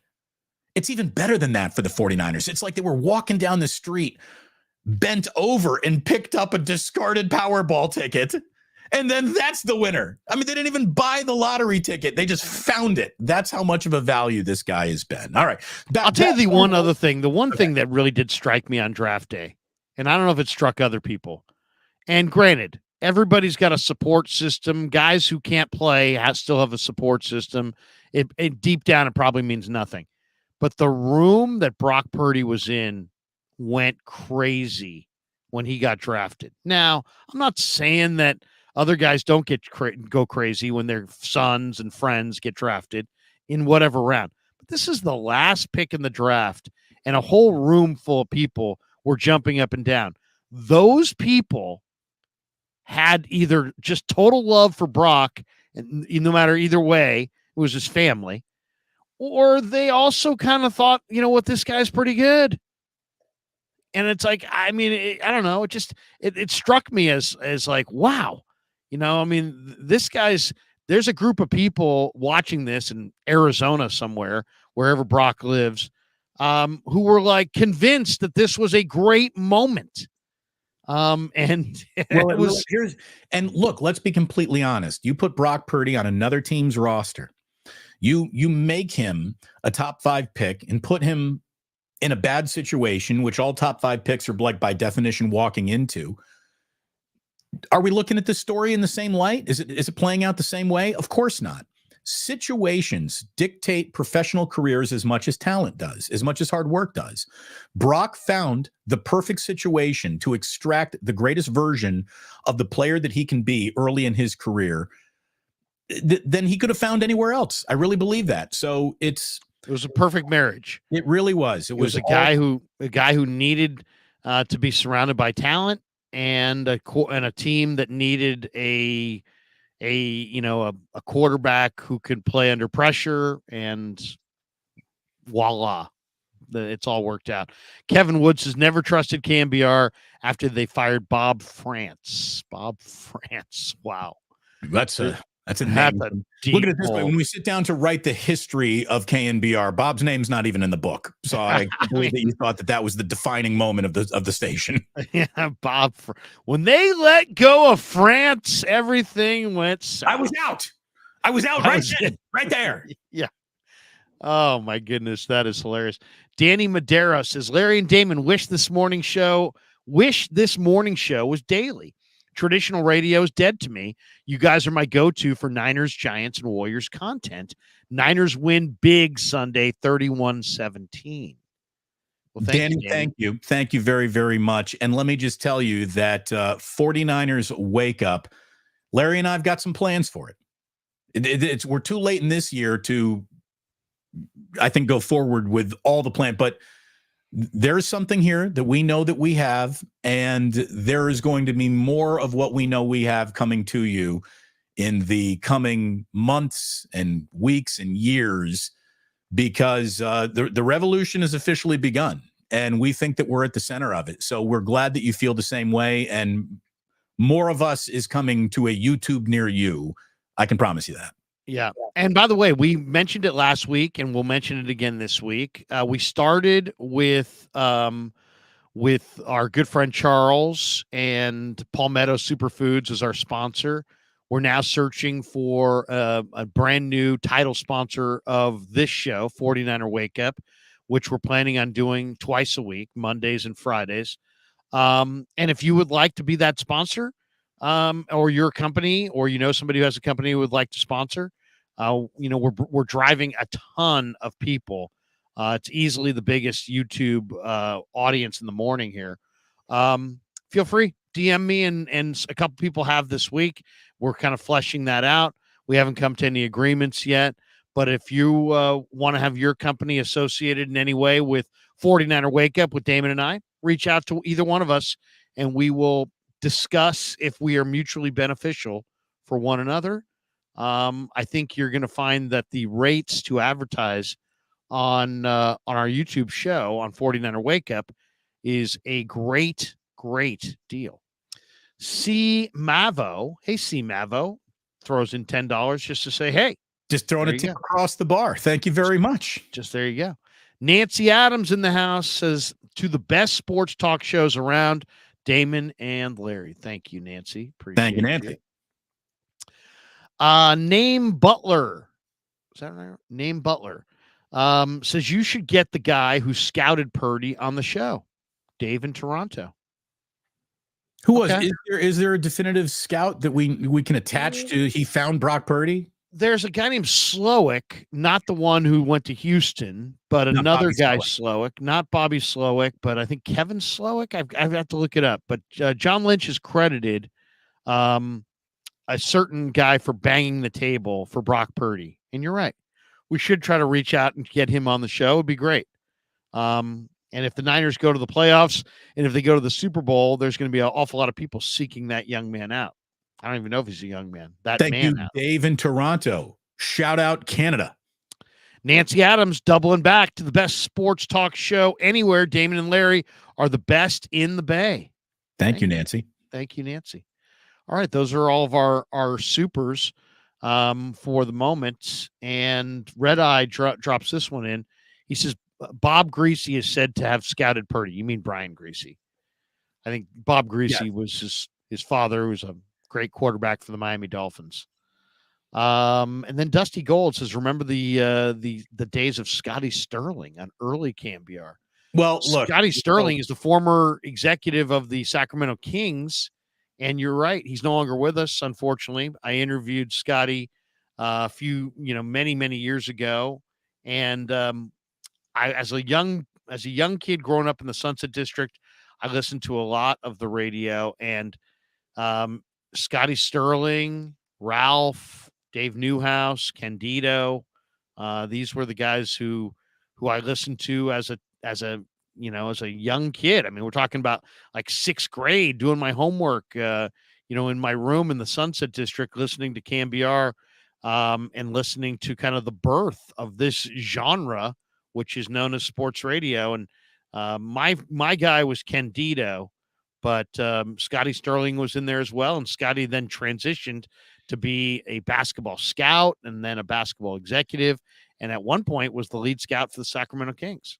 He's no longer with us, though. Well, all right. It feels we're getting closer to the end of the show. So I think now's the time we should talk about what a lot of people do want us to talk about. And that is that, something terrible happened in radio yesterday.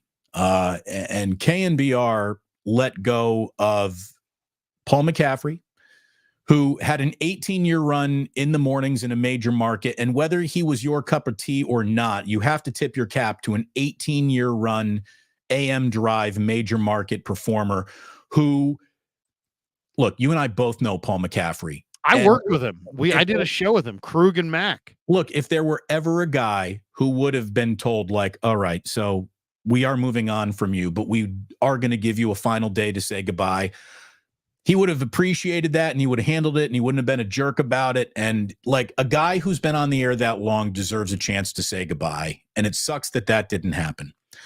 It stinks that a producer got let go. Lee Hammer got let go. You and I have a lot of history with Lee. I reached out to him yesterday. I reached out to Murph. When Murph is still there. Yeah, and look, when someone has let's just call it a radio death, right? It's not a real death, but that's Brian Murphy's partner. Like, the reason why Murph isn't on the air this week is because he's grieving the loss of his partner, and he's figuring out how he's going to captain the show by himself come Monday or whenever he does return. And that's a tough situation for him to be in. It's like when Ralph left Tom, when that happened, that was a really tough situation for Tom to have been put into.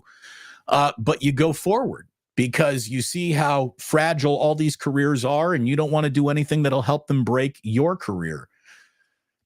Given all the collateral damage of the people who we really like, who we have relationships with, that lost their jobs, including FP Santangelo, to me, the real tragedy of what happened at KNBR is that an entire day part, Larry, has been removed. And that's a day part that forged the careers that you and I have.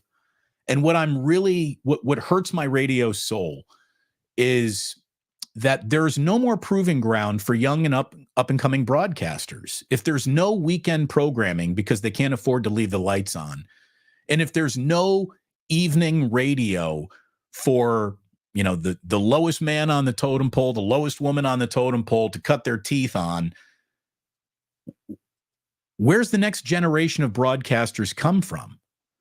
To eliminate basically your minor league system, it might save you an awful lot of money today, but it's going to cost you more money than you can even imagine tomorrow, because you're not going to develop any talent to take over for, a generation of broadcasters when they age out.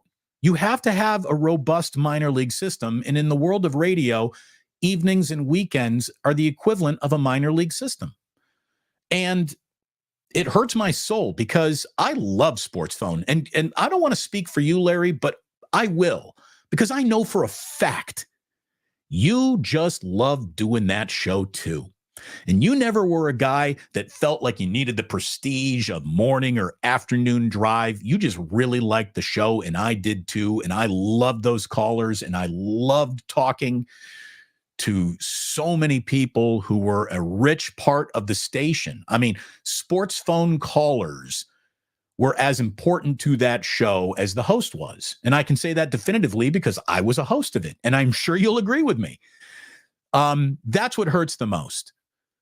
That's what hurts the most about what is happening in radio. We're watching a once great medium where real talent was developed slit its own throat in the name of corporate greed, and it's going to stop developing talent, and that sucks.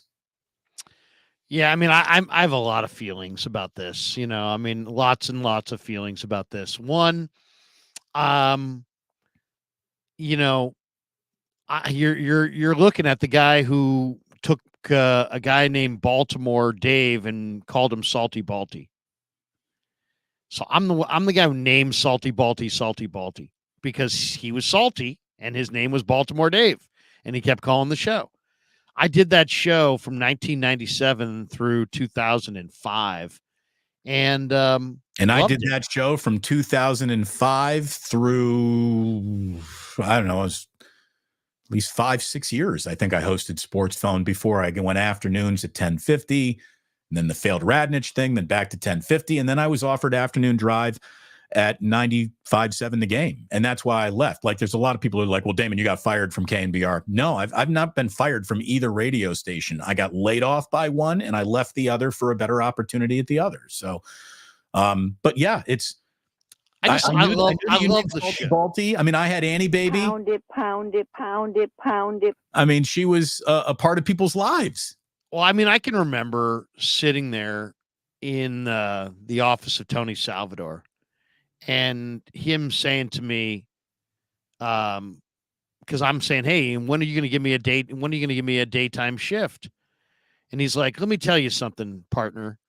He's like, "The number one biggest audience on this radio station is morning drive.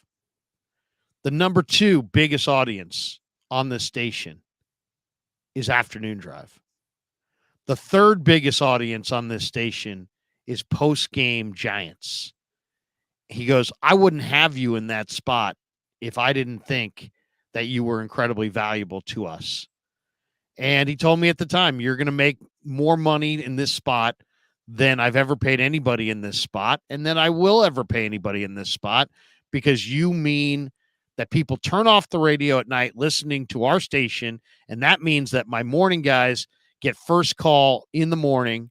Tony was a very smart radio guy. Right. When a person starts their car, if they were listening to you the night before, the radio still dialed into 680 the morning of. Right.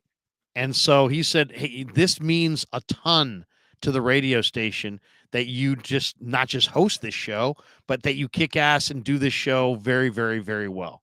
Well, and it was KNBR at night was satellite radio before satellite radio was invented. You could get KNBR in Wyoming. You could get KNBR in Mexico. You still can, which is kind of why I hate to say it, and I'm not going to tell,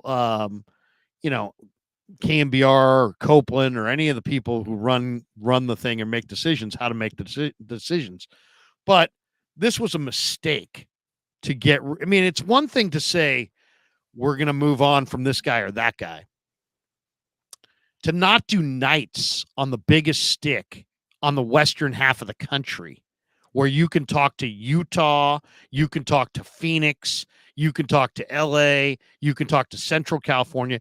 You have the biggest stick, the biggest radio signal that there is on the western half of the country, right there, 680 on the dial when the sun goes down. And to give that power up and just be like, we're going to flip it to CBS Sports Radio is so unbelievably stupid and short-sighted that I don't even know what to say. All I would say is good luck to you. You've almost just you've really damaged yourself down the road, because you figure out a way to get somebody at a very cheap rate to do nighttime right till midnight. Figure that out. It does not cost a ton. You could easily do it cheaply. The fact that they are just going to relinquish it just kind of shows that they're not they don't understand the power of what that means to have that kind of reach. There's local reach when the sun's up. When the sun goes down, that local reach is not even regional. It's like literally everything west of the Rockies is within your list. You did it. I did it. We used to have a regular deal where we would say, hey, whoever's calling from the furthest distance away is first in line. And who's listening the furthest away? Scottsdale, Utah, you name it, LA, San Diego. I'm here. I'm there. I'm listening.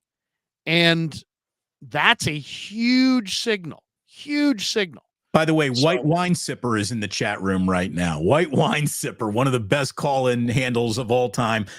And I used to do a segment called Check the Power of the Tower. The person who called in from furthest away, we mailed them like a Giants pocket schedule you could keep in your wallet. Remember when those were a thing? We used to just have the KMBR gift pack. So, I mean, literally, and there's so many people in the chat now who are talking about the sports phone with Krug and Bruce. Got to make it happen, guys. Yeah, I mean, seriously, they would be smarter. To Jude Wellington says, I was a KMBR listener since Pete Franklin. Then I heard D. Bruce during the shitty Dubs years. Both were game changers. Thank you. Pete Franklin, was a mentor of mine as well. I can remember my first day sitting in for Radnich during the weekday, and Pete comes in. He's like, sounding great, kid. You're sounding great. And I just, I love Pete. And I told Pete the next day, I'm like, Pete, I didn't have to drive home yesterday. I could float home after you told me I was sounding great. That's how much your acceptance of me meant to me. And he's like, don't, you're embarrassing me, kid. But, I really loved it. Dusty Gold says, I worked late and lived KMBR with Larry and Damon. Cam Irwin, KMBR at night was the flamethrower. So, on one hand, this is not about Polymac. This is not about FP Santangelo. This is about the migration of the audience from terrestrial radio to this. This is the star of media today, the phone. The phone is what everybody gets their media through. So when you get in the car, your phone doesn't pair to your car pairs to your phone. So this is the star. This has become the star. We could literally walk down the street in any city in America, and we could have $100 bill, and we could go house to house and say, we'll give you this $100 bill if you can produce a radio that's working, that has batteries, or is plugged in right now. And we would go to 40 houses before we would find somebody who actually had a radio that they regularly listened to. Right. And that person would probably be able to qualify for senior specials at Denny's. Right. They're the early bird, blue hairs. And look, no, and I love those listeners. I love the blue hairs. I do. Of course. But there are fewer of them. and they're not making more old people. As a matter of fact, by definition, there are less of them every year. One of the reasons why I didn't pivot to YouTube earlier in my career is because I was doing very well in radio, and I also wanted to concentrate solely on my show. You know, a big 4-hour afternoon drive show is enough of a show to not have to do another show too. But I told the program director who preceded Adam Copeland at KMBR years ago, literally years ago, we need to be on YouTube. Yep. You know, watching the demographic get older and older and older. The demographics, the median age of the KMBR listeners, 42. 3 years later, the median age of the KMBR listeners, 45. 3 years later, the median age of the KMBR listeners, 49. It's like older the audience was getting older and older and older and older. And I said to them, go get on YouTube. And I got a million excuses of why they couldn't do it and shouldn't do it and wouldn't do it. And they want to do it. And they think it's a pretty good idea, but they didn't do it. They didn't do it until like 3 weeks ago or 3 months ago or whatever. I mean, these guys were asleep at the switch as their audience migrated. This is not about Paulie Mack. It's not about FP. It's about the migration to the digital space. And every year that goes by, 13% of the car population turns over.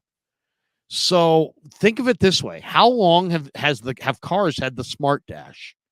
Where, like, the same way your TV now has smart TV and you got YouTube TV.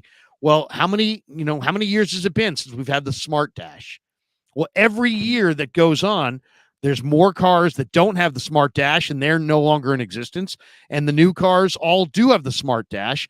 And in the smart dash, the YouTuber and the podcaster is literally on an equal playing field with satellite radio and terrestrial radio. Look, they're all one button away. Larry, if you're 48 years old, if you're 58 years old, if you're 68 years old, you have a romantic attachment to the radio that if you're 38 years old, you don't have. If you're 28 years old, you'll certainly never have. And if you're 18 years old, you don't even know what the fuck a radio is. Oh, Damon, I have 4 children. I have a 23-year-old daughter. I have a 22-year-old son who's the producer of this show. I have an 18-year-old son. I have a 14-year-old son. I've been doing radio since 1997. When I started doing YouTube, my 14-year-old's like, Dad, you're on YouTube. Right. Son, I've been doing radio since 1995 on Sports Byline USA Radio Network with a producer named Damon something. I've been doing radio for a long freaking time. A long time. But he wasn't impressed by radio, but he was impressed by YouTube. So it just shows that times change. You got to change with them. It's the Billy Bean, adapt or die. Well, and all you need to know about this round of layoffs too, and this shows to you that there's nobody. Radio is never supposed to be corporate. It was supposed to be show business. And the most important part of show business is the word show. It's why it's not called business show. It's called show business because you put the most important thing first. And the show's the most important thing. And the business aspect has ruined the show so incredibly, not only through lopping off hosts and not being able to do, they've replaced their used to be adults knew how to sell Salesforce with a whole bunch of inexperienced, cheaper labor workforce that doesn't really know how to go out and sell anything. And that's part of the downfall. And there's just a lot of overhead costs. Here's all you need to know about the latest round of layoffs at KNBR. Among them were their digital department. If as a radio station, you are gutting your digital department in 2023, you have just admitted to the entire world, we don't understand the direction that we're even supposed to be marching in. It would be like if you and I decided we're going to go to YouTube, but we're also going to cut off electricity to our homes. Right. Well, then you're really not going in the direction that you need to be going in. And radio we're watching happen to radio the same thing that happened to newspapers. Right. The inability to pivot from an old way of doing business to a new way of doing business is the reason why the dinosaurs are dying. And look at what happened in newspapers. They at first they're like, well, do we, it's a quarter. Do we charge more? Then it was like, well, wait a second. What we'll do is we'll make it free. We'll give it away. And then, okay, so then we can't do it free. That doesn't work. Let's have everything behind a paywall. And they're still sitting there, and they've turned the biggest newspapers in the country into pamphlets. They're a quarter of the size they used to be, and they have no, not that they don't have credibility, but they have no circulation. They used to go to every house in the city. Now it goes to probably 10%, 5%. It used to be that older people looked at the newspaper as the greatest deal there was. Now the younger people look at, why would you pay a quarter for something you could read online for free? Well, and beyond that is, why would you buy something that the minute you have it, it's obsolete? That's not how news works anymore. We want news immediately. We want it live. We want it. I was watching the Ken Burns baseball thing a few weeks ago for a couple hours. It was on. And they used to have, when DiMaggio, we're talking about DiMaggio and the hit streak on 41, they would have a morning edition, a midday edition, and an afternoon edition. People would get in line for the midday edition after they read the morning edition. Then they would get in line again for the afternoon edition after they read the midday edition. Right. 3 newspapers was the internet. That was their Twitter. Right. So they were literally, that's where they were getting it. Now everything's about this. So there's no, people say, well, this team, this station put this station out of business. No, that's not true. It's not true at all. 95.7 has beaten KMBR in the ratings, and they're doing it better because Matt Nahagian is really, really good at what he does at maximizing everything that can be maximized via the program director's seat. But ultimately, what we're looking at is just an overall migration of the audience. It's not personal. It's just progress. And the audience is migrated to the digital space. And it's maybe like the first day that radio and every other smart dash, like if you're in your car, the first day you got a brand new car with a digital dash, you probably still listen to the radio, right? Because that was your habit. But after months and months and months of listening to the same tired commercials, you're like, well, wait a second. I can listen to a Niner podcast that goes 29 minutes long, and I can get from Cupertino to Walnut Creek and commercial free and just listen to Niner content on a podcast. It's all a button away. And now you're like, well, yeah, but there's no video. Yeah, I like TV. Now you can carry, YouTube. It's a television show. 74% of our audience watches this show on a big screen TV. I watch YouTube on my phone, but many people watch it on their televisions in their homes. So it's just, things have changed. Everything, there's always going to be change, and you got to change with it. And these guys are very talented guys. FP Santangelo is a really, former big leaguer. I found his show to be an easy listen. I've been friends with him for a long time. He's a very good baseball analyst. I would imagine he will do some Giants broadcasting as Crook and Type continue to do less and less. They'll need guys like FP. He's going to do well. Compliment, but I'm going to give it to FP. You can hear the smile. You can hear the man smile. You can hear FP enjoying himself while he's hosting a show, and that is attractive to listeners. You can hear the smile. Right. And Paulie Mack is a talented guy as well. He's going to do just fine. He's very talented, very interested, very much engaged. And, all I would say to everybody is the people, though, that were like, you people that are on social media are such idiots, and then they didn't want to be on social media, they missed it. The joke's on them. Because in reality, every single broadcaster is, whether you're on YouTube, AM radio, FM radio, satellite radio, just on YouTube, podcast, anybody who has a brand, if you're not trying to grow your brand in every way imaginable. Look at it this way. There used to be 2 buckets and you had to be in one of the 2. Now there's like 40 buckets. You better be on Instagram. You better be on YouTube. You better be on Facebook. You better be on Twitter. You better be on this and that and TikTok and everything. You better be engaged and have an audience. Why? Because there's an audience on Twitch. There's an audience on YouTube. There's an audience on Facebook. There's an audience, and you have to cultivate that your audience within all of those different small buckets. And now you need, and that's why we have Kevin as our producer, because we don't just do this show. We do this show and then he distributes it to all these different entities. And the reason Damon's at 10,000 subs right now is because Damon's really talented and he's cultivating an audience on 10 different platforms at once. Larry, the old not saying, one, hoping that it will bleed into everything, 10 different spots.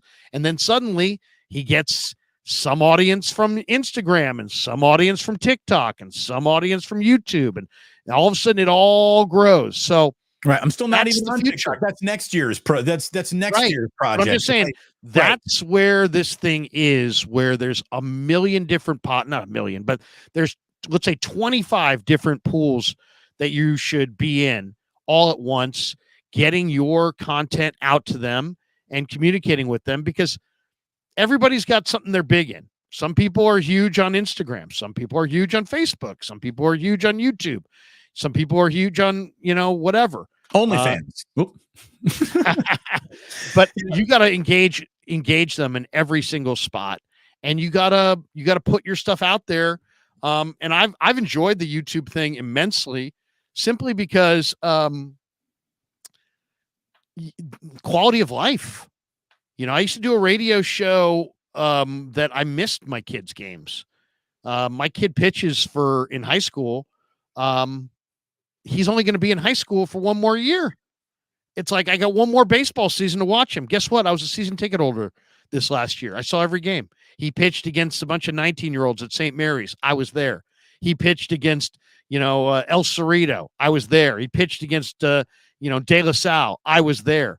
I was at every game. Why? Right. Because I scheduled my live streams around my life. And so I got a chance to be more present with my family. Not to mention the growth and work being your own boss. I mean, I love 95.7. I'm still there working part-time, filling in and doing their pregame show for the Niners with the great Lo Neal. And I love being on there. Radio is in my soul. I'll always love it. Damon, I know that you feel the same way. It's like, it's a part of who we are. Dude, it hurts. No, I'm going to say, I'll expose myself. People are like, Damon, you still come off as bitter about being laid off. Yeah, I'm going to be bitter about that to the end of my life. I'm not going to just drop that bitterness. You're going to feel it when I talk about it, because it hurts that I'm no longer on radio. It hurts my broadcast. And you won. It would be one thing if you didn't win. Damon won. Damon and Rado beat Tom and Ray, and Tom is still there and you are not, and you won. So you have a right to be bitter as far as I'm concerned. But here's the thing. One of the reasons why you and I have always gotten along is because we've always said there are 2 types of broadcasters. We all get fired. All of us. Very few people get that tip of the cap, goodbye, final show. So everyone gets fired. The question is, are you going to be fired because you said too much, or are you going to get fired because you don't say enough? You and I have always proudly stood in that first group. We were willing to push an envelope. We were willing to put ourselves out there. And we were 2 guys who were definitely going to get fired for saying too much, not enough. Well, there's now a third category. It's, where are you saying it? So, are you saying it in enough places? Like you said, all the buckets. Are you distributing yourself in enough places? And these radio stations don't know how to do anything other than put it on the radio. And if we put it anywhere else, we're competing against ourselves. That's right. No, wrong. Exactly. That's the wrong way to go about it. You know what? I remember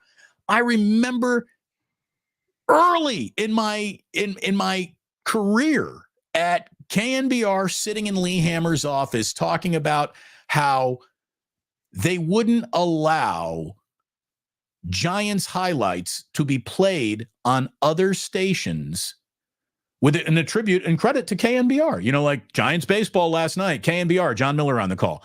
He's like, no, that's our exclusive content. That's our exclusive content. We're not sharing it with anybody. I'm like, well, that's crazy, because if somebody listening on KGO, and this, by the way, this is before KNBR and KGO were under the same umbrella and part of the same company. But, you know, I used to say, why wouldn't you let KNBR highlights on KGO for Ron Owen to play? Because Ron would play the shit out of your brand on another brand. It's like you're telling me that Coke is willing to talk about Pepsi, but we're not going to let them? That's nuts to me. So it's a sad thing, but all I would say is, don't look at the guys who got let go as, you know, like they were the weak link and now this thing's going to thrive. No. This is just a process. There'll be more people let go. Nobody celebrates it. And I'll say this, as somebody who has felt that, you know, it's a terrible feeling, but I always reach out, and I did reach out to both FP and Paulie Mack and traded texts with those guys. And I always just want to reach out the same way I reached out to Damon and said, hey, look, man, don't panic. Life is fine. You're still great. You just have to find, you know, it's like you were playing on this court, call it a pickup game. You just got to find a new court. You still got the basketball skills and you still got the ball. Now you're just looking for a new court. And it's the same thing. And the truth is, the court that we're now playing on is Madison Square Garden compared to just a pickup court that radio is on. YouTube is the single greatest communication tool ever invented and widely distributed on planet Earth. Full stop. Full stop. I mean, you know, the advent of the iPhone and the advent of YouTube has changed communication for the better or worse. We're still trying to figure that all out, but it's changed communication in such a radical way that, you know, if YouTube were its own country, it'd be what, the fourth largest country in the world or whatever that stat is. It's insane. It's a massive growing entity. Right. 3 billion people are on YouTube every day. 3 billion people can't listen to KNBR. 3 billion people can't listen to 95.7 The Game anytime they want to. You don't have that reach. This is a global level of reach that no radio station, no cable company, no satellite provider could ever provide. So it's good to be here.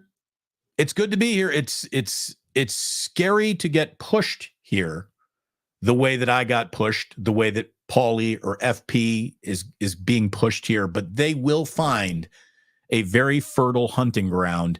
And all you got to do is, if you have talent, is stick with it. And it's losing a job. We're having a lot of fun. We're doing great.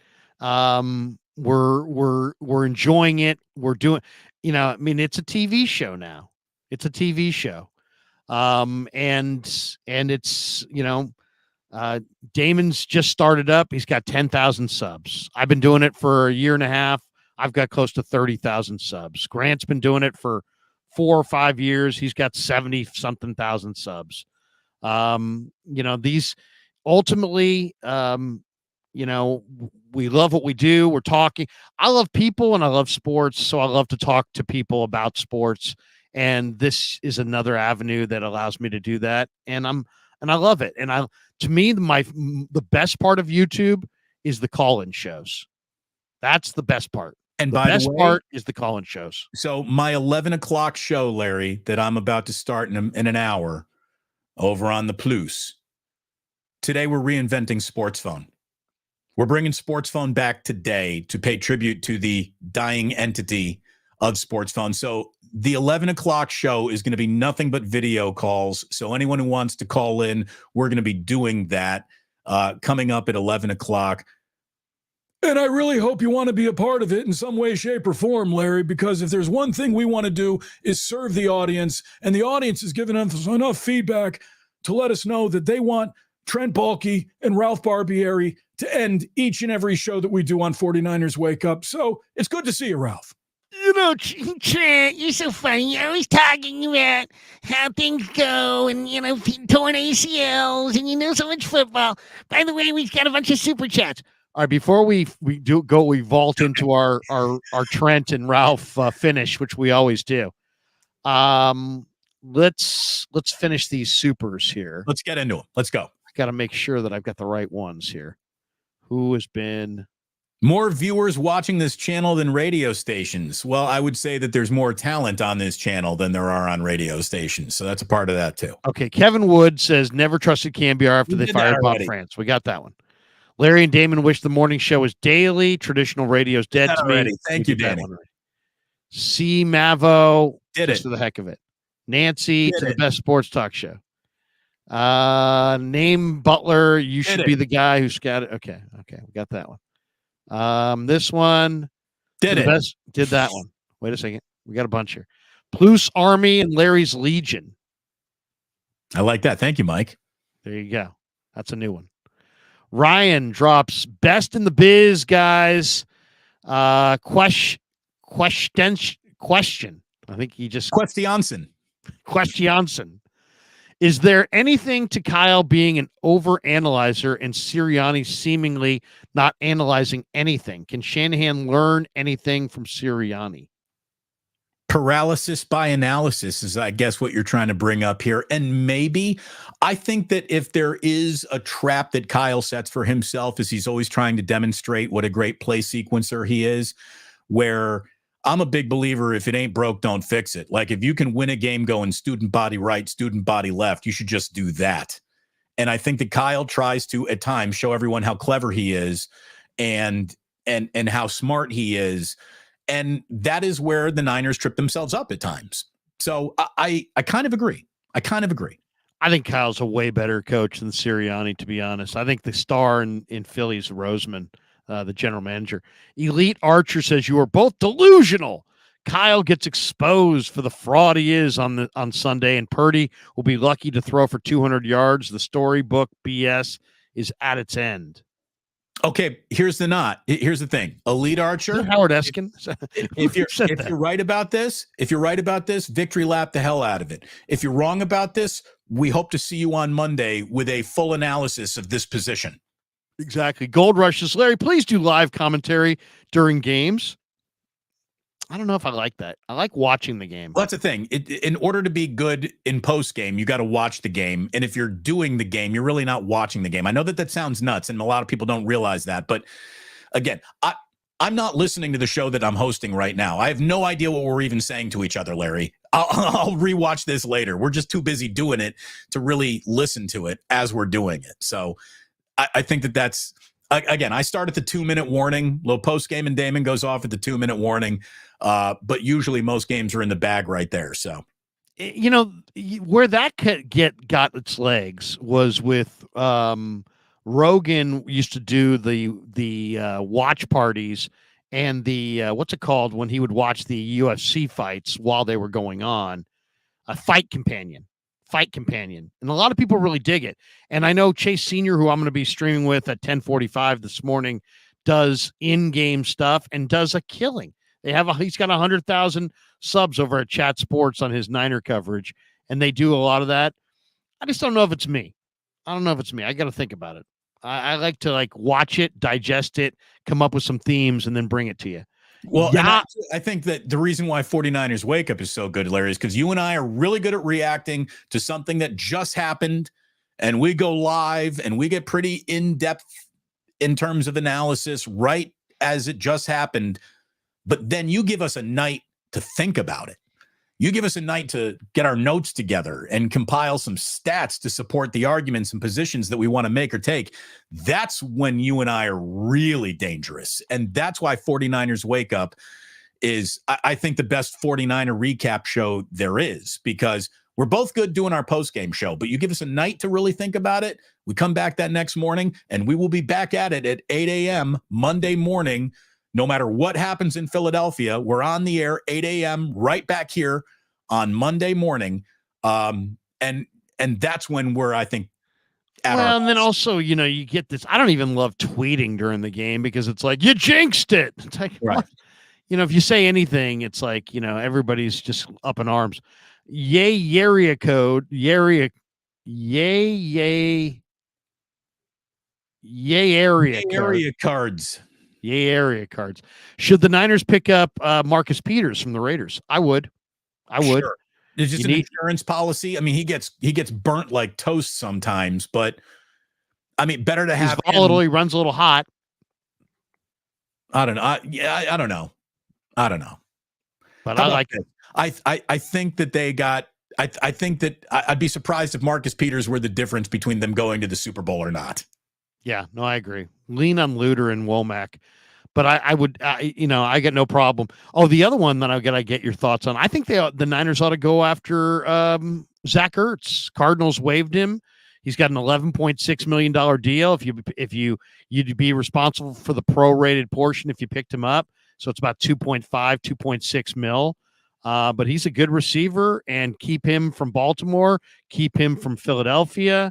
I would definitely pick up the kid from Monte Vista, Zach Ertz, and let him finish in a Niner uniform. Hey, I got one more who might be playing or making a difference this Sunday question for you. Robert Beal Jr. activated? Yes. Love. He's very fast. And we're talking about 4.48, very fast, very athletic. He had a play this summer where he dipped the shoulder on a pass rush off the right defensive end against Trent Williams, and Trent Williams never even got a finger on him. This guy is really fast, really talented.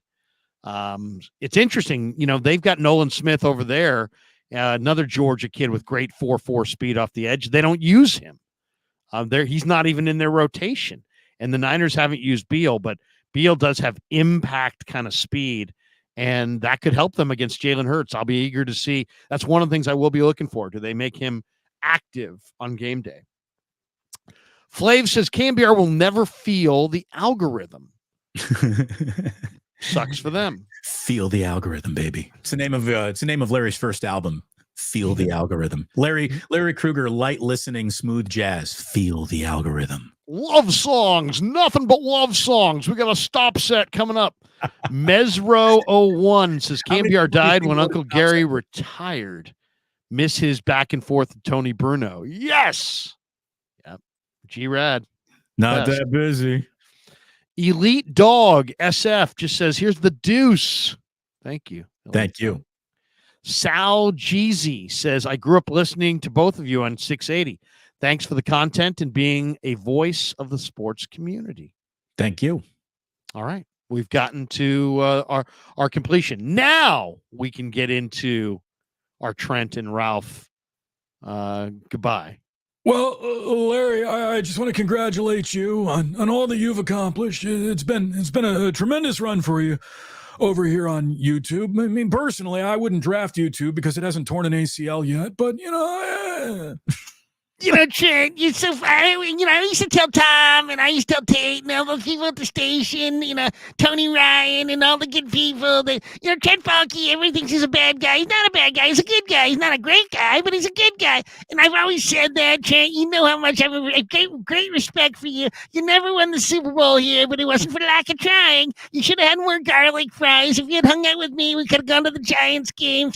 Trent, I miss you. I wish you weren't in Florida. What do you like about Florida? I like it, but I don't want to wear linen suits. And I told Tom I like Florida, but I don't like wearing linen. I'm a humidity guy, Ralph, because I also still do a lot of push-ups every day. So if I can show you a little bit of the chest and the humidity and the glistening, I'm into that. I'm not much of a talker. What I want to do is show it to you, and I want to show you a general manager who can do 25 push-ups, maybe even a few of them with one arm. So I like the humidity. What you showed me was A.J. Jenkins in the first round, Trent. I mean, come on, that's what you showed me. You showed me Gerald Hodges and a bunch of linebackers that couldn't stop the run. I mean, that's the problem. Go Sharks, go Sharks. But I just wanted to say, Trent, if you do come out here in the West Coast, we go to a Sharks game. Maybe go get an Amicis. I really love my Amicis. And maybe some garlic fries. I'll put them in a paper bag. By the way, do you realize that the Sharks are 5-16-2? terrible. 5-16-2. They've got 12 points, the fewest amount of points in the NHL. They're a worse team now than they were when they were an expansion team. I've always loved Sanders Ozolinch. I was a big fan of Jeff Friesen. Owen Nolan is a personal friend. I really felt like the Sharks were me, and I was the Sharks. I loved it. Tate loved it. They put me right on the glass. I used to go all the time. You want me a better human being or an athlete to talk to ever than Joe Thornton? Big Jumbo is wonderful to me, and Tate, whenever we're there up in Calgary on the glass, we just have a great time. And it's usually Joe who acknowledges us, and I appreciate that acknowledgement. Great stuff, everybody. Have a great day. Catch Damon at 11. Damon's going to be doing calls. Catch me at 10:45. Like and subscribe. Like and subscribe to both channels. Catch both of us. I'll be rapping with Chase Sr. on Niners and Eagles. He covers both. We got that coming up at 10:45. Ike Reese later today. At 2:15 today on the Plus, we're going to do a Fortinbaugh Friday. It's 49ers and Eagles. We got to bring in Joe, who's an Eagles fan. It's been a while since we've had a Fortinbaugh Friday. His career is just blowing up with ESPN bets rolling out, and we're going to catch up with Joe a little bit later on this afternoon, too. And then, look, post-game and Damon at the 2-minute warning of Eagles 49ers. Larry, you got your post-game show, which after I wrap up mine, I'll hop on with you guys for a little bit if my kids aren't going bonkers and I can get away. And then we're going to be back at it 8 a.m. Monday morning here on 49ers Wake Up. Thanks to everyone for joining us here today. Your loyalty to us means a ton to us, and we thank you for it from the bottom of our hearts. That's going to do it for us. Thanks to Damon. Thanks to Kev Kruger. Thanks to all of you. Thanks to New York Style Italian Sausage. Thanks to Pig in a Pickle. And, of course, Marin Auto Glass. Damon, you want to shout out some sponsors? Eat at Ike's. Get yourself a sandwich this weekend at Ike's. You just cannot go wrong. I'm actually wearing this great vintage 49er t-shirt that I got at jacksf.com. There's a brick and mortar on Chestnut Street called Jack's. They got the best vintage t-shirts you're going to find for Bay Area sports, old teams, defunct teams that don't exist anymore. It's great stuff. Go to jacksf.com and you can use promo code DamonBruce10 for 10% off your order. And if you're a sports fan, got a lot of sports fans to shop from, you can get all your Christmas shopping done right there for sure. Hughes Orthopedics. Larry, my knee feels 25 years old. I got some plasma treatment in my knee. Dr. Paul Hughes is now my post-game show sponsor. We're going to give you a ton more information over there, but you can avoid invasive surgery with the procedures that he is a specialist in. So if you've got joint pain, that's something for you to consider. And there you go. It's a Friday, so I'm going to tell you, eat at Uncle Boy's. Go get yourself a burger at Uncle Boy's as well. They sponsor the Good for Ball, Bad for Ball, Michael Urban Memorial segment that I do each and every Friday, so I want to give Uncle Boy's a little bit of a shout-out too. Damon, as a voice of a former Cambiar guy who did sports phone, I mean, you always had great ambition, Krug. You get so angry about the Giants. And I used to tell Tom, when I was in the Miata and I'd be listening and I'd say, you know what, Larry's so angry about the Giants. I don't get it. But you know what? As good as you guys were, I was better. I was the original guy from sports phone. Don't forget about Ralph. Don't forget about me.